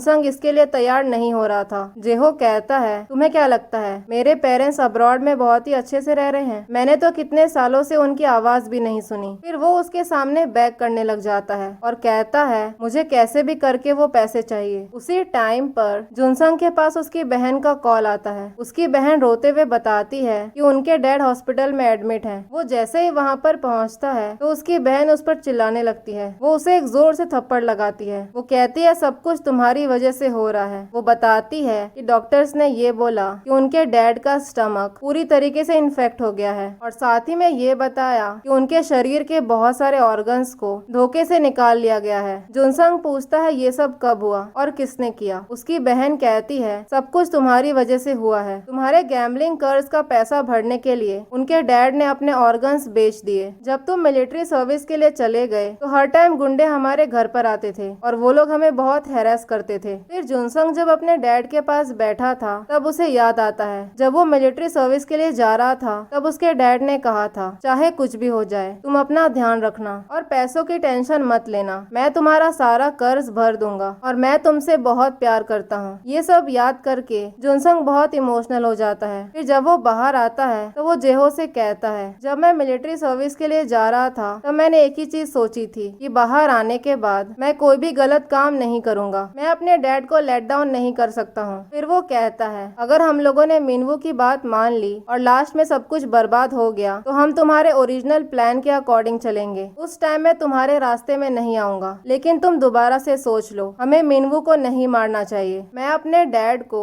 दोबारा से डिसअपॉइंट नहीं करना चाहता हूँ, इसीलिए बस एक बार मेरी बात मान लो। इस बार जेहो भी मान जाता है। फिर घर पहुंचकर वो सबसे पहले मिनवू को कबर्ड से बाहर निकालते हैं और कहते हैं, हम तुम्हारे प्लान के अकॉर्डिंग चलने के लिए तैयार हैं, हमें साथ में काम करना चाहिए। उसी टाइम पर उनके दरवाजे पर कोई नॉक करने लग जाता है। पता चलता है कि ये वही ऑफिसर था जो सुवैन का भाई था। उसे देखकर उन दोनों की हालत खराब हो जाती है और इसी सीन के साथ एपिसोड 4 यहीं पर खत्म हो जाता है।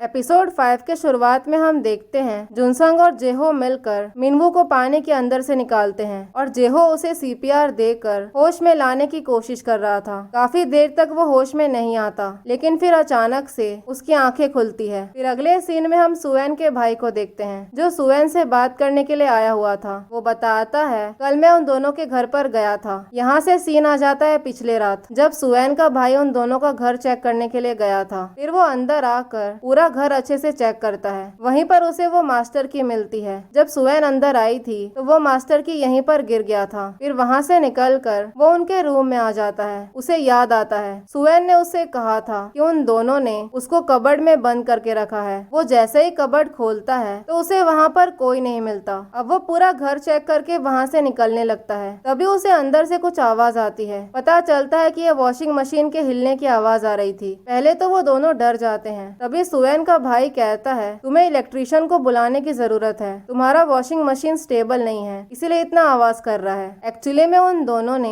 मिनवू को वॉशिंग मशीन के अंदर ही बंद कर दिया था। प्रेजेंट में वो सुवैन से कहता है, मैंने वहाँ पर सब कुछ चेक किया लेकिन मुझे कोई नहीं मिला। फिर वो सुवैन से कहता है, तुम अपने इंटरव्यू पर ध्यान दो, तुम इतनी ज्यादा स्ट्रेस में हो इसलिए तुम्हें कुछ भी दिखाई दे रहा है जो चीज है भी नहीं। सुवैन कहती है, मुझे पूरा भरोसा है, मैंने सब कुछ अपनी आंखों से देखा है और सब कुछ देखकर भी मैं चुपचाप नहीं बैठ सकती। अगले सीन में हम योंगो को देखते हैं। तभी उसका एक पार्टनर बताता है ये वही जगह है जहाँ पर मिनवू का फोन ऑफ हुआ था और वो अपने रियूनियन पर टोटल 100 लोगों से मिला होगा और सबके बारे में पता करना इतना इजी नहीं है। 3 दिन बहुत ही कम है, हम 3 दिन में कुछ नहीं कर पाएंगे। इसीलिए मेरे पास एक आइडिया है, हमें मिनवू की मॉम पर हिप्नोसिस यूज करना चाहिए। शायद हिप्नोसिस यूज करके उनको याद आ जाए कि मिनवू किसके साथ जाने वाला था। दूसरी तरफ हम जुनसंग और जेहो को देखते हैं जो उसी कंटेनर यार्ड को अपने बायनाकुलर से देख रहे थे। जुनसंग कहता है, मिनवू की मॉम से पैसे लेने से अच्छा तो यही है कि हम इस कंटेनर यार्ड से ही पैसे ले ले। जेहो पूछता है, हम उस सेफ को ओपन कैसे करेंगे, वहाँ पर तो पासवर्ड लगा होगा। जुनसंग कहता है, हम मिनवू से पूछ लेंगे, उसको वहाँ का पासवर्ड जरूर पता होगा। लेकिन प्रॉब्लम ये है कि मिनवू हमसे बहुत चिढ़ा हुआ है, वो इतना गुस्से में है कि उसने ब्रेकफास्ट भी नहीं किया। अगले सीन में हम मिनवू की मॉम को देखते हैं। योंगो उसे एक हिप्नोसिस सेंटर लेकर आया था ताकि वो पता लगा सके कि मिनवू किन किन लोगों से मिला होगा। डॉक्टर कहता है मुझे नहीं पता कि ये वर्क करेगा या नहीं, लेकिन मिनवू की मॉम उसे बहुत डरा देती है। अब धीरे धीरे करके वो उन्हें अनकॉन्शियस कर देता है। इस तरफ मिनवू कहता है मैं तुम्हें उस सेफ का पासवर्ड तभी बताऊंगा जब तुम दोनों मुझे अपने साथ लेकर जाओगे। मैं तुम दोनों पर भरोसा कैसे करूं?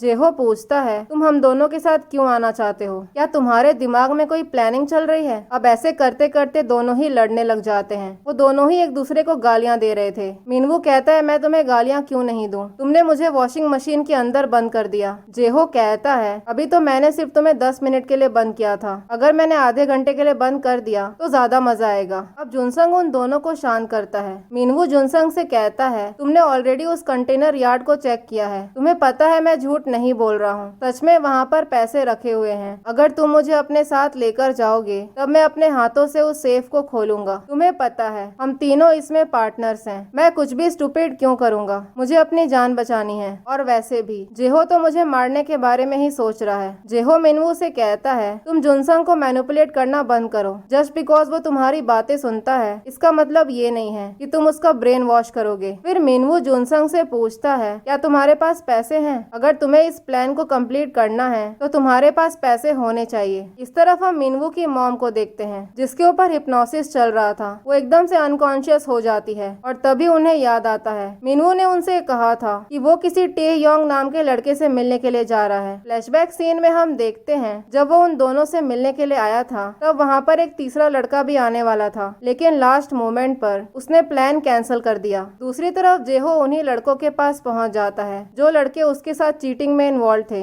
वो उन तीनों से कहता है मुझे तुम लोगों से पैसे चाहिए वरना मैं तुम लोगों के बारे में सबको बता दूंगा। लेकिन वो लोग मानने के लिए तैयारी नहीं हो रहे थे। तभी वहाँ की लाइट बंद हो जाती है और जुनसंग भी वहाँ पर पहुँच गया था और साथ ही में वो एक हथौड़ा लेकर आया था। वो उस हथौड़े को पटकने लग जाता है। वो तीनों बहुत डर गए थे। अब डर के मारे वो तीनों पैसे देने के लिए तैयार हो जाते हैं। अगले सीन में हम सुएन को देखते हैं जो अपना इंटरव्यू देने के लिए आई हुई थी। शुरुआत में वो सारे आंसर्स बहुत ही इजीली दे देती है। फिर पैनलिस्ट उससे एक क्वेश्चन पूछती है अगर तुम एक ऐसे सिचुएशन में हो जहाँ पर तुम्हें विक्टिम और अपना दोनों का ही सेफ्टी देखना है तो ऐसे कंडीशन में तुम क्या करोगी? लेकिन सुएन इस क्वेश्चन का आंसर दे ही नहीं पाती। वो एकदम से फ्रीज हो जाती है। इस तरफ जेहो एक कार और एक सूटकेस रेंट पर लेकर आया था ताकि वो कंटेनर यार्ड से सारे पैसे लेकर आ सके। उसी टाइम पर सुएन वहीं से गुजर रही थी। उसके हाथ में इतना बड़ा सूटकेस देखकर वो डर जाती है। दूसरी तरफ जुनसंग मिनवू को बांध रहा होता है। मिनवू उसे कहता है तुम जेहो की तरह बिल्कुल भी नहीं हो। जेहो तो बिल्कुल एक साइकोपैथ की तरह बिहेव करता है और ये किडनैपिंग की प्लानिंग भी उसी ने बनाई। उसने मुझे बताया था कि तुम इस किडनैपिंग के अगेंस्ट हो।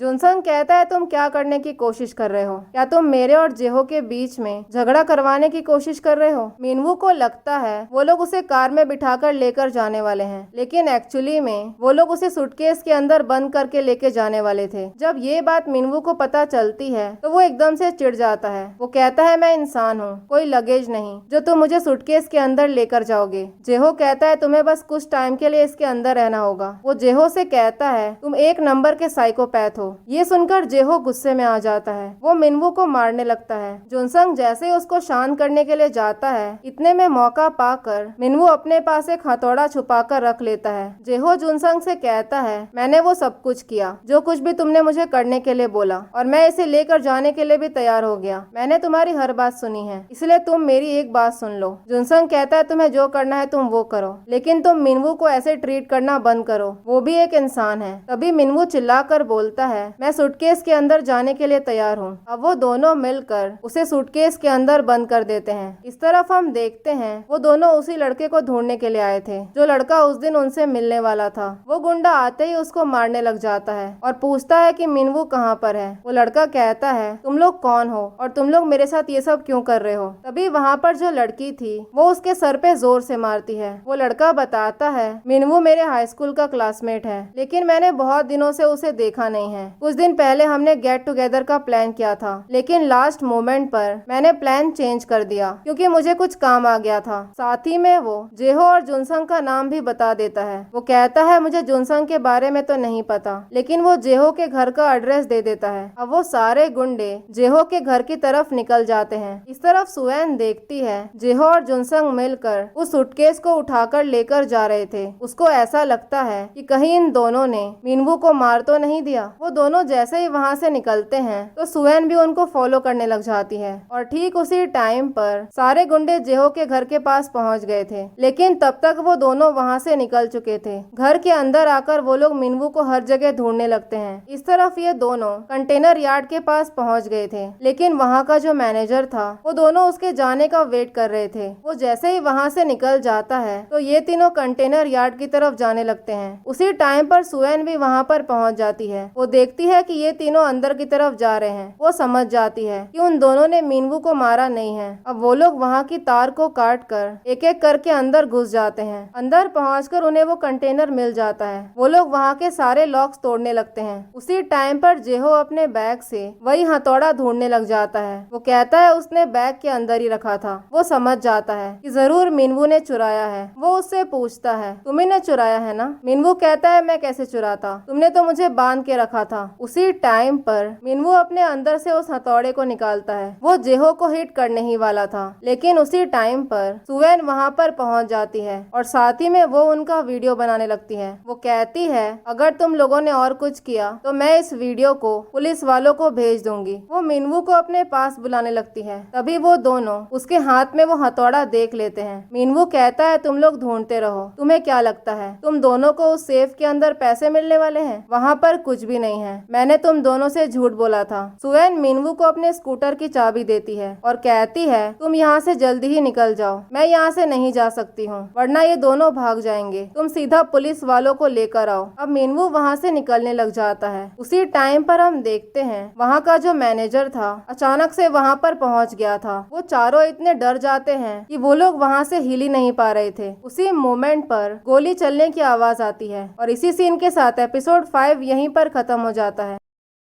एपिसोड 6 के शुरुआत में मिनवू वहाँ से भाग ही रहा होता है। उसी टाइम पर उस कंटेनर यार्ड का मैनेजर वहाँ पर पहुँच जाता है। उस आदमी के हाथ में राइफल था। राइफल देखकर वो चारों ही डर जाते हैं। सुएन उस आदमी से कहती है हमारे बीच में कोई मिसअंडरस्टैंडिंग हो गई है, मैंने कुछ भी नहीं किया है। तभी मिनवू भी चिल्लाने लग जाता है और कहता है ये दोनों मुझे किडनैप करके यहाँ तक लेकर आए हैं। लेकिन वो मैनेजर किसी की बात नहीं सुनता और वो उन चारों को अपने घुटनों पर बैठने के लिए बोलता है। फिर वो किसी को कॉल करके बताता है कि कुछ लोग कंटेनर यार्ड में घुस गए थे और ये चारों के चारों बच्चे हैं। तो वो आदमी उस मैनेजर से कहता है सबसे पहले उस कंटेनर को चेक करो और देखो कि कहीं कुछ गायब तो नहीं है। बाकी के तीनों शांत थे, लेकिन मिनवू एकदम से चिल्लाने लगता है। तभी वो मैनेजर आकर उसको गन पॉइंट पे ले लेता है और कहता है मैंने तुमसे कहा था कि अपना मुंह बंद रखना। दूसरी तरफ हम मिनवू की मॉम को देखते हैं। वो जेहो के बिल्डिंग के पास पहुँच गई थी। अंदर आकर वो समझ जाती है कि उन दोनों ने मिनवू को यहीं पर बांध कर रखा था। उसी टाइम पर उसकी असिस्टेंट इस बिल्डिंग का सीसीटीवी फुटेज दिखाती है जिसमें वो दोनों मिनवू को एक सूटकेस में बंद करके लेकर जा रहे थे। अब ये सब देखकर ऐसा लग रहा था कि कहीं उन दोनों ने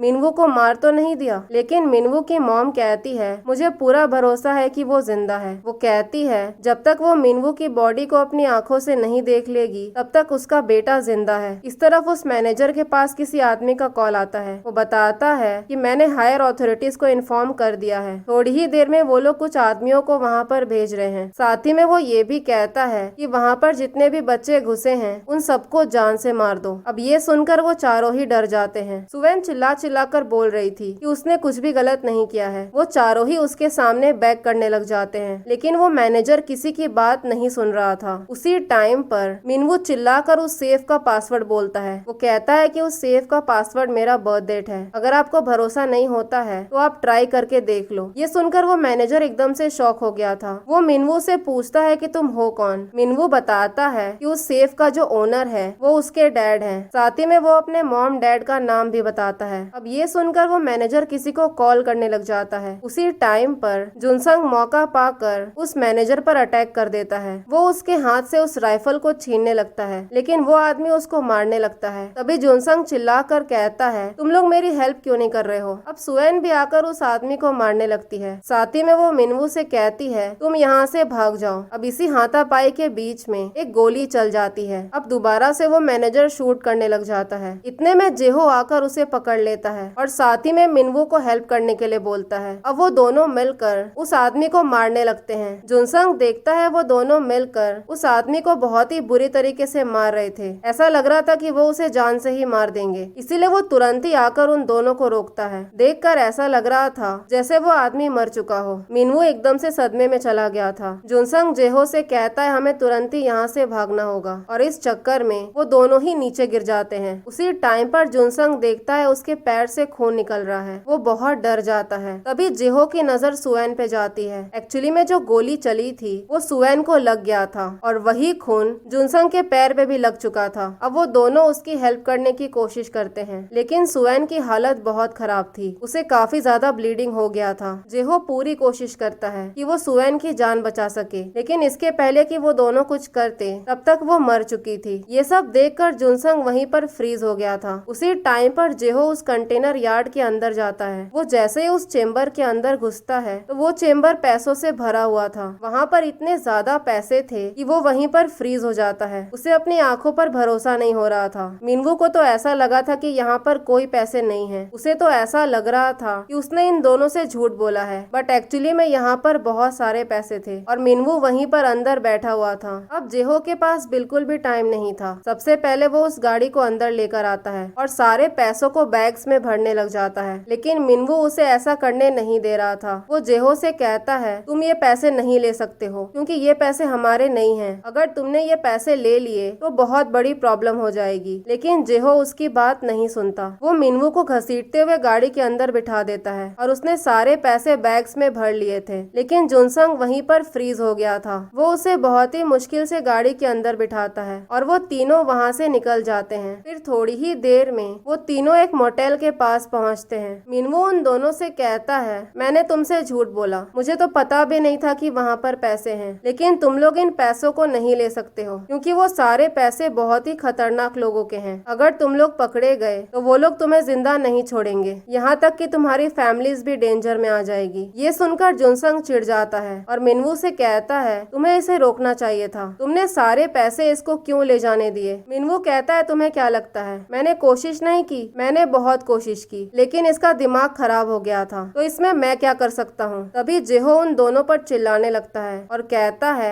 अगर हम पैसे नहीं भी लेकर जाते तब भी हमारी जान जाने ही वाली है, तो पैसे रख लेना अच्छा ऑप्शन है। इतना बोलकर वो वहाँ से निकल जाता है। उसी टाइम पर मिनवू जुनसंग से उसका फोन मांगता है और कहता है मुझे अपनी मॉम से बात करना है, लेकिन जुनसंग उसकी बात नहीं सुनता। तभी मिनवू उसके सामने रोने लगता है। वो कहता है प्लीज मुझे फोन दे दो, उसकी वजह से उसकी मॉम डेंजर में हो सकती है। उसी टाइम पर जेहो आकर कहता है मैंने रूम बुक कर लिया है और फिलहाल के लिए हमें अंदर जाना चाहिए। तभी वो जुनसंग से उसका फोन ले लेता है और वो उन दोनों का फोन तोड़ देता है। दूसरी तरफ हम योंगहो को देखते हैं जो कंटेनर यार्ड में पहुंच गया था। तभी उसका एक आदमी आकर बताता है कि यहाँ पर एक लड़की की डेड बॉडी मिली है। मुझे ऐसा लग रहा है कि जब वो यहाँ से भाग रही थी तब यहाँ के मैनेजर ने उसे शूट कर दिया। लेकिन एक बात बहुत ही अजीब है, हमें उस लड़की के वॉलेट से जो आईडी मिला है वो एग्जैक्टली उसी एड्रेस पर रहती है जहाँ पर जुनसंग और जेहो रहते हैं। अब योंगहो को ऐसा लग रहा था कि ये भी इस किडनैपिंग में मिली हुई थी और उसने पैसों के लिए सब कुछ किया। योंगहो उस आदमी से कहता है यहाँ पर जितने भी सीसीटीवी कैमरास हैं सारा कुछ चेक करो और कैसे भी करके उन दोनों को ढूंढ कर निकालो। उसी टाइम पर हम देखते हैं वहाँ का जो मैनेजर था वो अभी भी जिंदा था और जुनसंग और जेहो को ऐसा लग रहा था कि वो मर चुका है। इस तरफ जेहो मिनवू से कहता है कि तुम्हें उन लोगों के बारे में जो कुछ भी पता है वो सारा कुछ हमें बताओ। मिनवू बताता है उस आदमी को सारे लोग डायरेक्टर बोलते हैं, उसके पास जितने भी एसेट्स हैं वो कुल मिलाकर ट्रिलियंस में हैं। उस आदमी के पास बहुत पैसे हैं जितना कोई इमेजिन भी नहीं कर सकता, लेकिन वो लोग कोई मामूली लोग नहीं हैं। वो बहुत ही आसानी से किसी को भी मार देते हैं और उन्हें कोई फर्क भी नहीं पड़ता। अगर हम लोग पकड़े गए तो वो लोग हमें भी नहीं छोड़ेंगे, यहाँ तक कि उनकी फैमिलीज भी डेंजर में आ जाएगी। तभी जेहो कहता है ये सारा कुछ अच्छे के लिए हुआ है, तुम्हें तो हमसे कहा था कि हम इस चीज में पार्टनर्स हैं। वो कहता है हम लोग यहाँ से साउथ की तरफ जाएंगे, बिल्कुल एक रिमोट एरिया जहाँ पर हमें कोई ढूंढ नहीं पाएगा और हम तब तक सोल वापस नहीं आएंगे जब तक चीजें शांत नहीं हो जाती, और जितने भी पैसे हैं हम वो तीनों इक्वली बांट लेंगे। मिनवू कहता है तुम्हारा दिमाग खराब हो गया है, तुम जो कुछ भी कर रहे हो उसमें तुम मुझे क्यों घसीट रहे हो? तो जेहो कहता है तुम पुलिस के पास नहीं जा सकते हो, इसीलिए मैं ये सब कुछ कर रहा हूँ, और वैसे भी हमारे पास कम से कम 20 बिलियन है। तो जुनसंग उससे कहता है तुम्हें सच में लगता है कि वो सारे गुंडे हमें ढूंढ नहीं पाएंगे? और तुमने सुएन का फोन लिया था क्या? उस फोन से उसने हमारा वीडियो बनाया था। तो जेहो कहता है कि आखिर तुम चाहते क्या हो, कि मैं सारे पैसे उन्हें वापस कर दूं? और वैसे भी चीजें तो वैसे ही हुई है जैसा तुम चाहते थे। मिनवू हमारी कंप्लेंट नहीं कर सकता है और हमें उसे मारने की भी जरूरत नहीं है, और हमें पैसे भी मिल गए। ये सुनकर जुनसंग को बहुत गुस्सा आ जाता है। वो कहता है 2 लोगों की जान चली गई है। तो जेहो कहता है एक सेल्फ डिफेंस में मर गया और दूसरे को हमने नहीं मारा, लेकिन फिर भी जुनसंग उसको मारने लग जाता है। तो जेहो कहता है अगर तुम इतने ही डेस्परेट हो तो तुम्हें कुछ करना चाहिए, तुम तो बस आराम से बैठे रहते हो, पर पैसे तो तुम्हें भी चाहिए ना। अब जुनसंग बाहर आकर रोने लग जाता है। उसे ये सब कुछ नहीं करना था, लेकिन फिर भी चीजें उसके कंट्रोल में नहीं थी। अगले सीन में हम डायरेक्टर को देखते हैं जो अपने ही किसी आदमी को बहुत ही बुरी तरीके से मार रहा था। एक्चुअली में जितने भी पैसे वहाँ से गायब हुए थे उन सारे पैसों का ये आदमी इंचार्ज था। वो लोग उस आदमी को तब तक मारते हैं जब तक वो मर नहीं जाता। तभी योंगो वहाँ पर आता है और बताता है कि मिनवू अभी भी जिंदा है, लेकिन एक बहुत बड़ी प्रॉब्लम हो गई है। मिनवू ने उन दोनों के साथ मिलकर वो सारे पैसे उठाए हैं। अब डायरेक्टर को ऐसा लग रहा था कि ये सारा प्लान मिनवू की मॉम का है। उसने जानबूझकर मिनवू के किडनैपिंग का नाटक किया ताकि वो सारे पैसे ले सके। योंगो कहता है ऐसा नहीं है, मिनवू की मॉम को शुरू से बेवकूफ बनाया गया है, मिनवू ने खुद ही उनको बेवकूफ बनाया है। डायरेक्टर कहता है तुम्हें पता है ना उनके साथ क्या होता है जो भी उन पैसों को टच करते हैं। दूसरी तरफ जेहो सारे पैसों को काउंट करके इक्वली डिवाइड कर रहा था। तभी वो जुनसंग से कहता है न्यूज में कुछ भी नहीं आया है, इसका मतलब उन गुंडों ने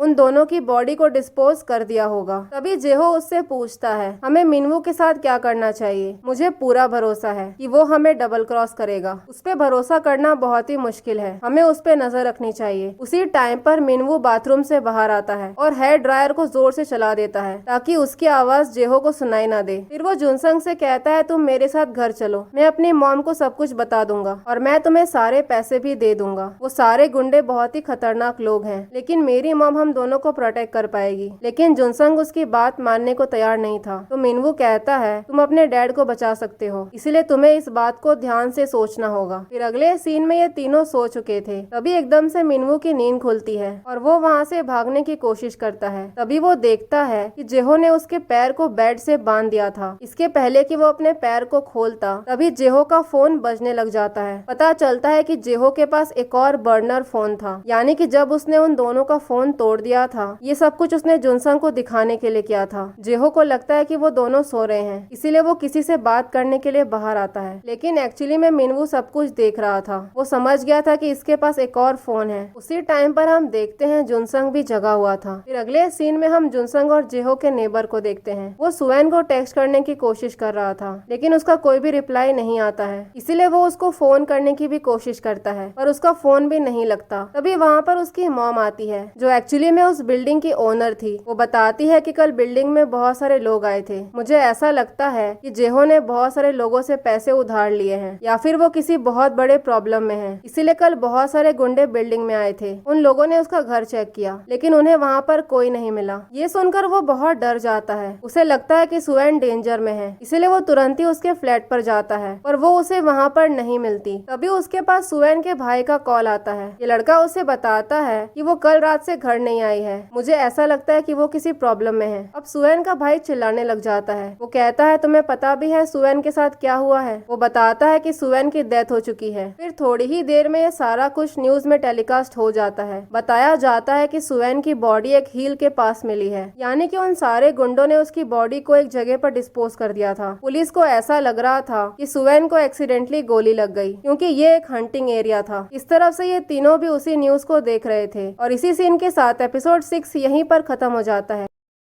एपिसोड 7 की शुरुआत में हम मिनवू की मॉम को देखते हैं जो बहुत ही ज्यादा बीमार थी। वो अपने असिस्टेंट से कहती है उन्होंने कसम ली थी जब तक मिनवू वापस नहीं आ जाएगा वो पानी तक नहीं पिएगी। उसकी असिस्टेंट कहती है आपकी बॉडी ज्यादा होल्ड नहीं कर पाई, इसी वजह से आप बीमार पड़ गए। तो मिनवू की मॉम कहती है शायद उसके बॉडी ने एक्सेप्ट कर लिया है कि मिनवू की डेथ हो चुकी है। दूसरी तरफ हम सुएन के भाई को देखते हैं जो उसी जगह पर था जहाँ पर सुएन की बॉडी मिली थी। एक्चुअली में ये एक हंटिंग प्लेस था जहाँ पर लोग इलीगली हंट करने के लिए आते थे। उसका पार्टनर बताता है शायद सुएन यहाँ पर आई होगी और गलती से उसे गोली लग गई। इस तरफ डायरेक्टर मिनवू की मॉम से मिलने के लिए आया हुआ था। वो उससे कहता है मेरे पास तुम्हारे लिए गुड न्यूज है और एक बैड न्यूज है। गुड न्यूज ये है कि तुम्हारा बेटा जिंदा है और बैड न्यूज ये है कि तुम्हारे बेटे और उसके फ्रेंड्स ने मिलकर हमारे ऑर्गेनाइजेशन को बहुत बड़े रिस्क में डाल दिया है। साथ ही में वो उसे एक वीडियो फुटेज दिखाता है जिसके अंदर वो तीनों एक कार में थे। मिनवू को जिंदा देखकर उसकी मॉम के जान में जान आती है। वो कहती है मैं बस इतना ही जानना चाहती थी। उसके जाते ही डायरेक्टर कहता है ये बिल्कुल एक टिपिकल मॉम की तरह बिहेव कर रही है। इसको बस अपने बेटे की परवाह है। इसको इस बात की फिक्र नहीं है कि इसके बेटे ने कितने लोगों को रिस्क में डाल दिया है। सारा पैसा सेफ से चोरी हो चुका है और वो ऐसे बिहेव कर रही है जैसे कुछ हुआ ही नहीं है। डायरेक्टर को बहुत ही ज्यादा गुस्सा आ गया था। वो योंगो से कहता है मिनवू को ढूंढकर उसे जान से मार दो और उसकी मॉम को भी जिंदा मत छोड़ना क्योंकि वो दोनों ही हमारे लिए खतरा बन चुके हैं। उस टाइम पर हम देखते हैं मिनवू की मॉम वहीं पर थी। वो योंगो से पूछती है तुमने कितना प्रोग्रेस किया है। योंगो बताता है हम उस गाड़ी को ढूंढ रहे हैं जिस गाड़ी में हमने तुम्हारे बेटे को देखा था। हम जल्दी ही उसे ढूंढ लेंगे। उसी टाइम पर उसका एक पार्टनर आकर बताता है कि हमें वो सारे बच्चे मिल चुके हैं। वो लोग नजदीक के ही एक मोटेल में रुके हुए हैं। अगले सीन में हम देखते हैं वो लोग सारा पैसा लेकर वहाँ से निकलने की तैयारी में थे। तभी मिनवू जुनसंग से कहता है जेहो ने हम दोनों का फोन हमारे सामने तोड़ा लेकिन उसके पास एक सीक्रेट फोन है। फिर वो पूछता है तुम लोग मेरे साथ क्या करने वाले हो और तुम दोनों ने मेरा हाथ क्यों बांधा है। तभी जियो आकर उसको शांत करता है। वो कहता है हमें सबसे पहले अपने कार को चेंज करना होगा। फिलहाल मैं कुछ खाने का सामान लेने के लिए स्टोर पर जा रहा हूँ, तब तक तुम इसका ध्यान रखना।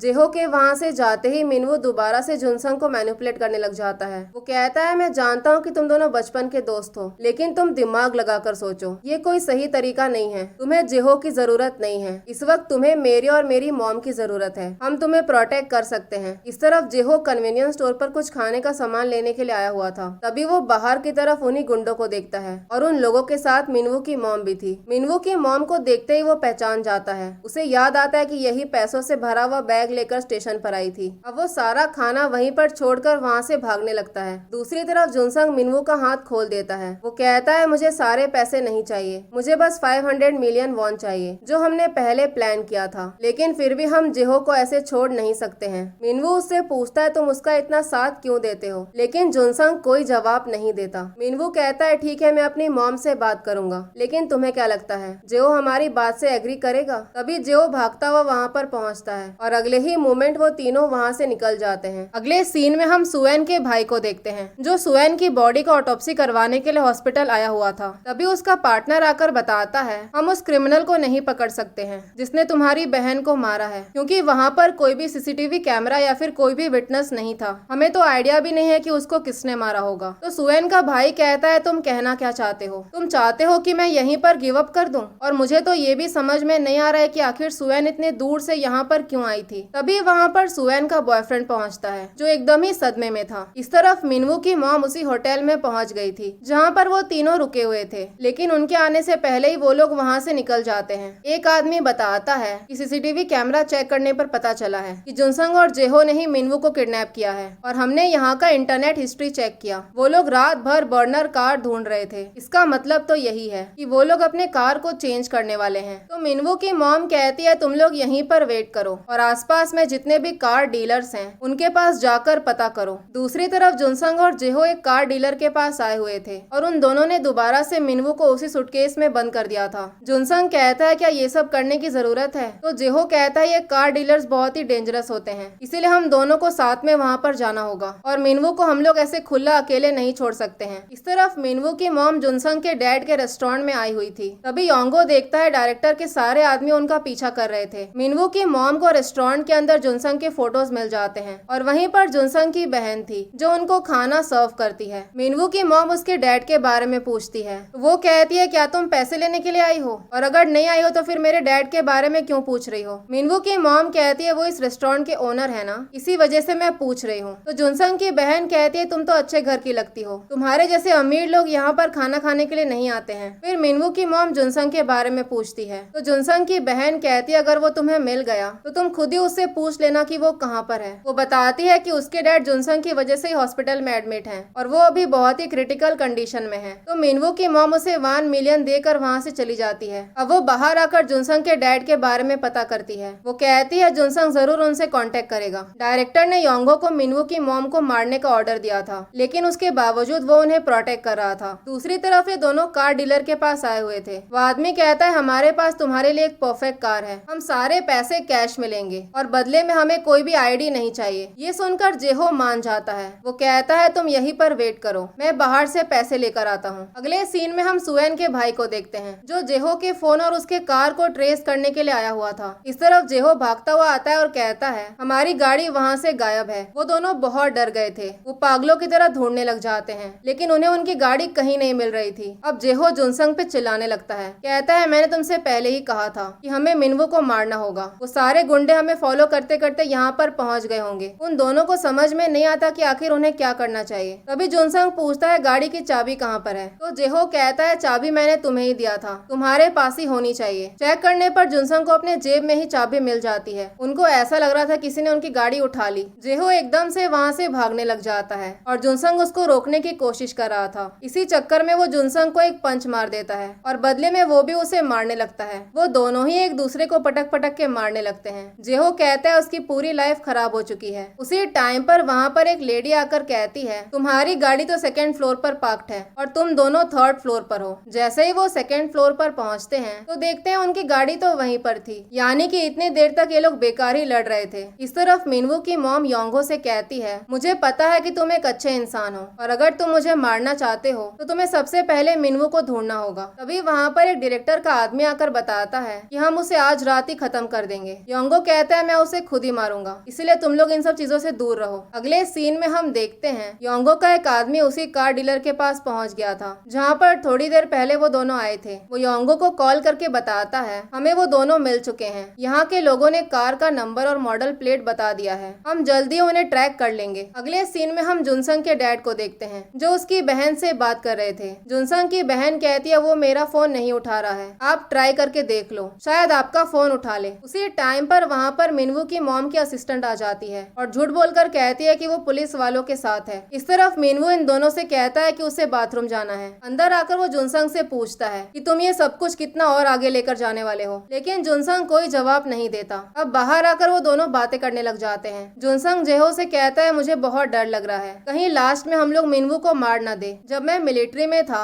तब मैं यही सोचते रहता था कि मुझे सॉकर खेलते रहना चाहिए था, अगर ऐसा होता तो मैं इन पैसों के चक्कर में कभी पड़ता ही नहीं, तब जाकर मेरी अभी लाइफ नॉर्मल होती और उसके डैड को इतना कुछ सहन नहीं करना पड़ता। इसीलिए मैं तुम्हें डॉक्टर बनते हुए देखना चाहता हूँ। वो कहता है तुम सही बोल रहे हो, हमने उस लड़की को नहीं मारा और ना ही हमने उस कंटेनर यार्ड के मैनेजर को मारा, बल्कि वो तो सेल्फ डिफेंस में मारा गया। इन दोनों को तो पता भी नहीं था कि वो आदमी अभी भी जिंदा है। वो कहता है हम लोग मिनवू को नहीं मार सकते हैं, अगर हमने उसे मार दिया तो हम लोग सच में मर्डरर्स बन जाएंगे, हमें ये सब यहीं पर बंद कर देना चाहिए, वैसे भी हम लोग बहुत आगे आ चुके हैं। उसी टाइम पर उन्हें अंदर से कांच टूटने की आवाज आती है। वो देखते हैं कि मिनवू बाथरूम का विंडो तोड़कर वहाँ से भाग रहा था। वो काफी तेजी से भागने लग जाता है और जेहो उसको पकड़ने के लिए उसके पीछे पीछे भाग रहा था। तभी जुनसंग कार लेकर उसके पीछे आने लग जाता है। पहले तो लग रहा था कि वो मिनवू को मार ही देगा, लेकिन वो गाड़ी को जोर से घुमाकर वहीं पर रोक देता है और इस चक्कर में उसका एक्सीडेंट हो जाता है और वो वहीं पर बेहोश हो गया था। तभी जेहो आकर मिनवू को एकदम से मारने लग जाता है। वो दोनों ही बुरी तरीके से लड़ रहे थे। मिनवू उसे कहता है मैंने ऐसा क्या किया था जो मेरे साथ ये सब कुछ हो रहा है, मैं तो तुम्हारा फ्रेंड था ना, तुमने मुझे उस सूटकेस के अंदर बंद कर दिया, मैं अंदर सांस भी नहीं ले पा रहा था, मैंने तुमसे कहा कि मुझे बाहर निकालो लेकिन तुमने मेरी बात नहीं सुनी। जेहो कहता है अगर मरना ही है तो हम साथ में यहीं पर मर जाते हैं। वो दोनों दोबारा से लड़ने लग जाते हैं। उसी टाइम पर मिनवू जेहो के आंख में मिट्टी डाल देता है। अब जेहो को बहुत गुस्सा आ गया था, वो उसको पटक के बहुत मारता है। उसने सोच लिया था कि वो मिनवू को जान से ही मार देगा। वो उसका गला दबाने लग जाता है। तभी मिनवू एक पत्थर लेकर उस पर अटैक कर देता है। वो उस नुकीले टाइल को जेहो के आंख में घुसाने ही वाला था। तभी जेहो जुनसंग को आवाज लगाने लग जाता है। उसे जैसे ही होश आता है तो वो देखता है वो दोनों पागलों की तरह लड़ रहे थे। वो जल्दी से वहाँ पर आकर उनको रोकने की कोशिश करता है, लेकिन मिनवू उसकी बात सुनने को तैयार ही नहीं था। वो कहता है वो जेहो को आज जान से ही मार देगा। अब मिनवू को रोकने के चक्कर में जुनसंग ने उसे बहुत ही जोर से पकड़ लिया था। वो उसको दबोच के उसका गला दबाने लग जाता है और इस चक्कर में मिनवू की डेथ हो जाती है। जो वो नहीं करना चाहता था लास्ट में उसने वही कर दिया। वो बुरी तरीके से रोने लग जाता है। ये सब देखकर जेहो को भरोसा ही नहीं हो रहा था और इसी सीन के साथ एपिसोड 7 यहीं पर खत्म हो जाता है।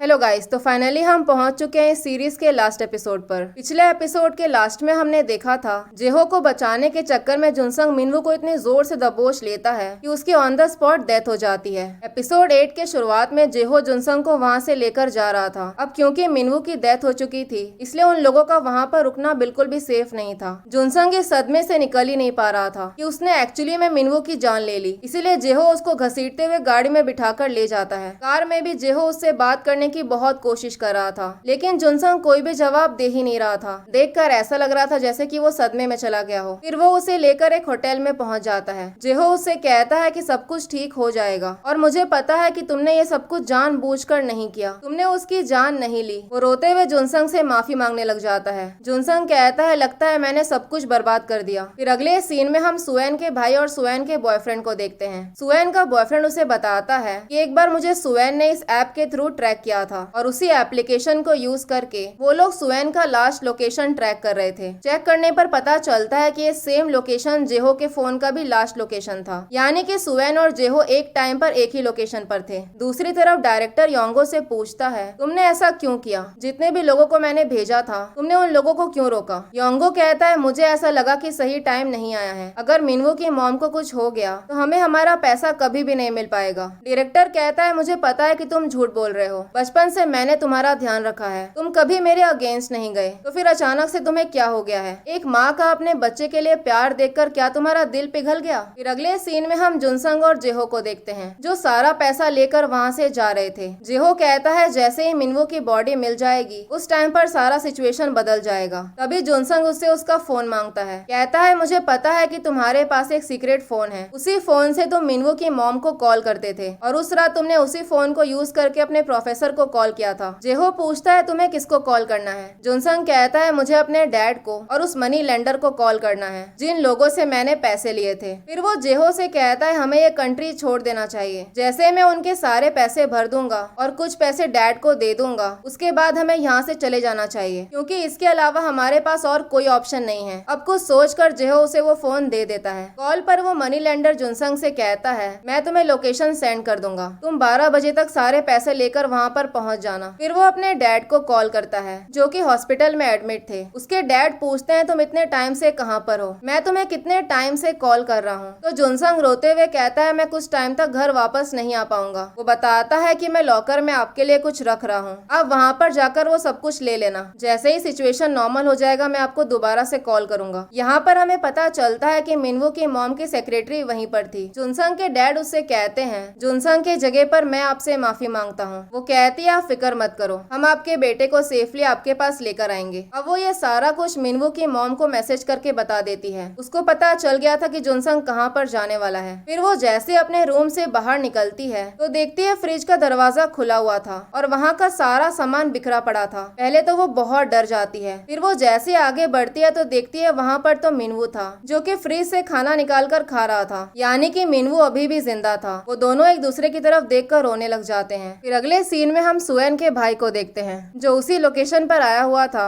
जहाँ पर वो तीनों उस रात आए थे। उसे वहाँ पर सुएन की बाइक मिल जाती है। वहाँ के लोग बताते हैं कि 2 दिनों से ये बाइक यहीं पर है। तभी सामने की तरफ उन्हें वही कंटेनर यार्ड मिलता है जहाँ पर उस रात वो तीनों गए थे। वहाँ के ऑफिस के अंदर आते उसे बहुत सारे राइफल्स मिलते हैं। उसे याद आता है कि उसे बताया गया था कि यहाँ पर लोग हंटिंग करने के लिए आते हैं। वो समझ गया था कि सुएन को इसी राइफल से शूट किया गया है। तभी वहाँ पर वही कंटेनर यार्ड का मैनेजर पहुँच जाता है। सुएन के भाई को तो पता भी नहीं चलता कि इसी आदमी की वजह से सुएन की मौत हुई है, क्योंकि उस दिन गोली इसी ने चलाया था। वो उस एरिया को बहुत ही अच्छे से सर्च करते हैं। तभी उन्हें वहाँ पर सुएन का फोन मिलता है जिस फोन से उस रात उसने वो वीडियो बनाया था। फिर अगले सीन में हम जुनसंग और जेहो को देखते हैं। जेहो उससे कहता है तुम्हारे पास 3 घंटे का टाइम है, तुम सारा काम करके मुझे मिलना, उसके बाद हम डिसाइड करेंगे कि हमें कंट्री छोड़कर कहाँ जाना है। वहीं पर हम योंगो को देखते हैं जो उन दोनों को फॉलो कर रहा था। जुनसंग अपने डैड के लिए बहुत सारे पैसे लॉकर में रख देता है और उसके बाद वो उन्हीं मनी लेंडर्स को पैसे देने के लिए निकल जाता है। तभी हम देखते हैं योंगो कंटिन्यूअसली उसको फॉलो कर रहा था। दूसरी तरफ जेहो को याद आता है जुनसंग ने उसके फोन से उन्हीं मनी लेंडर्स को कॉल किया था और उसके कॉल रजिस्टर में उनका नंबर सेव हो गया था। अब कुछ सोचकर वो उन्हीं मनी लेंडर्स को कॉल करता है। इस तरफ जुनसंग उस आदमी को सारे पैसे दे देता है। वो आदमी उससे कहता है मैंने कभी सोचा नहीं था कि तुम सारे पैसे कभी चुका भी पाओगे। जुनसंग कहता है अगर हमारा काम हो गया है तो मैं यहाँ से जा रहा हूँ। तो वो आदमी उसे रोक देता है, कहता है इतनी भी जल्दी क्या है। फिर वो उसी आदमी को बाहर बुलाता है जो लोगों के बॉडी से ऑर्गन्स निकालता था।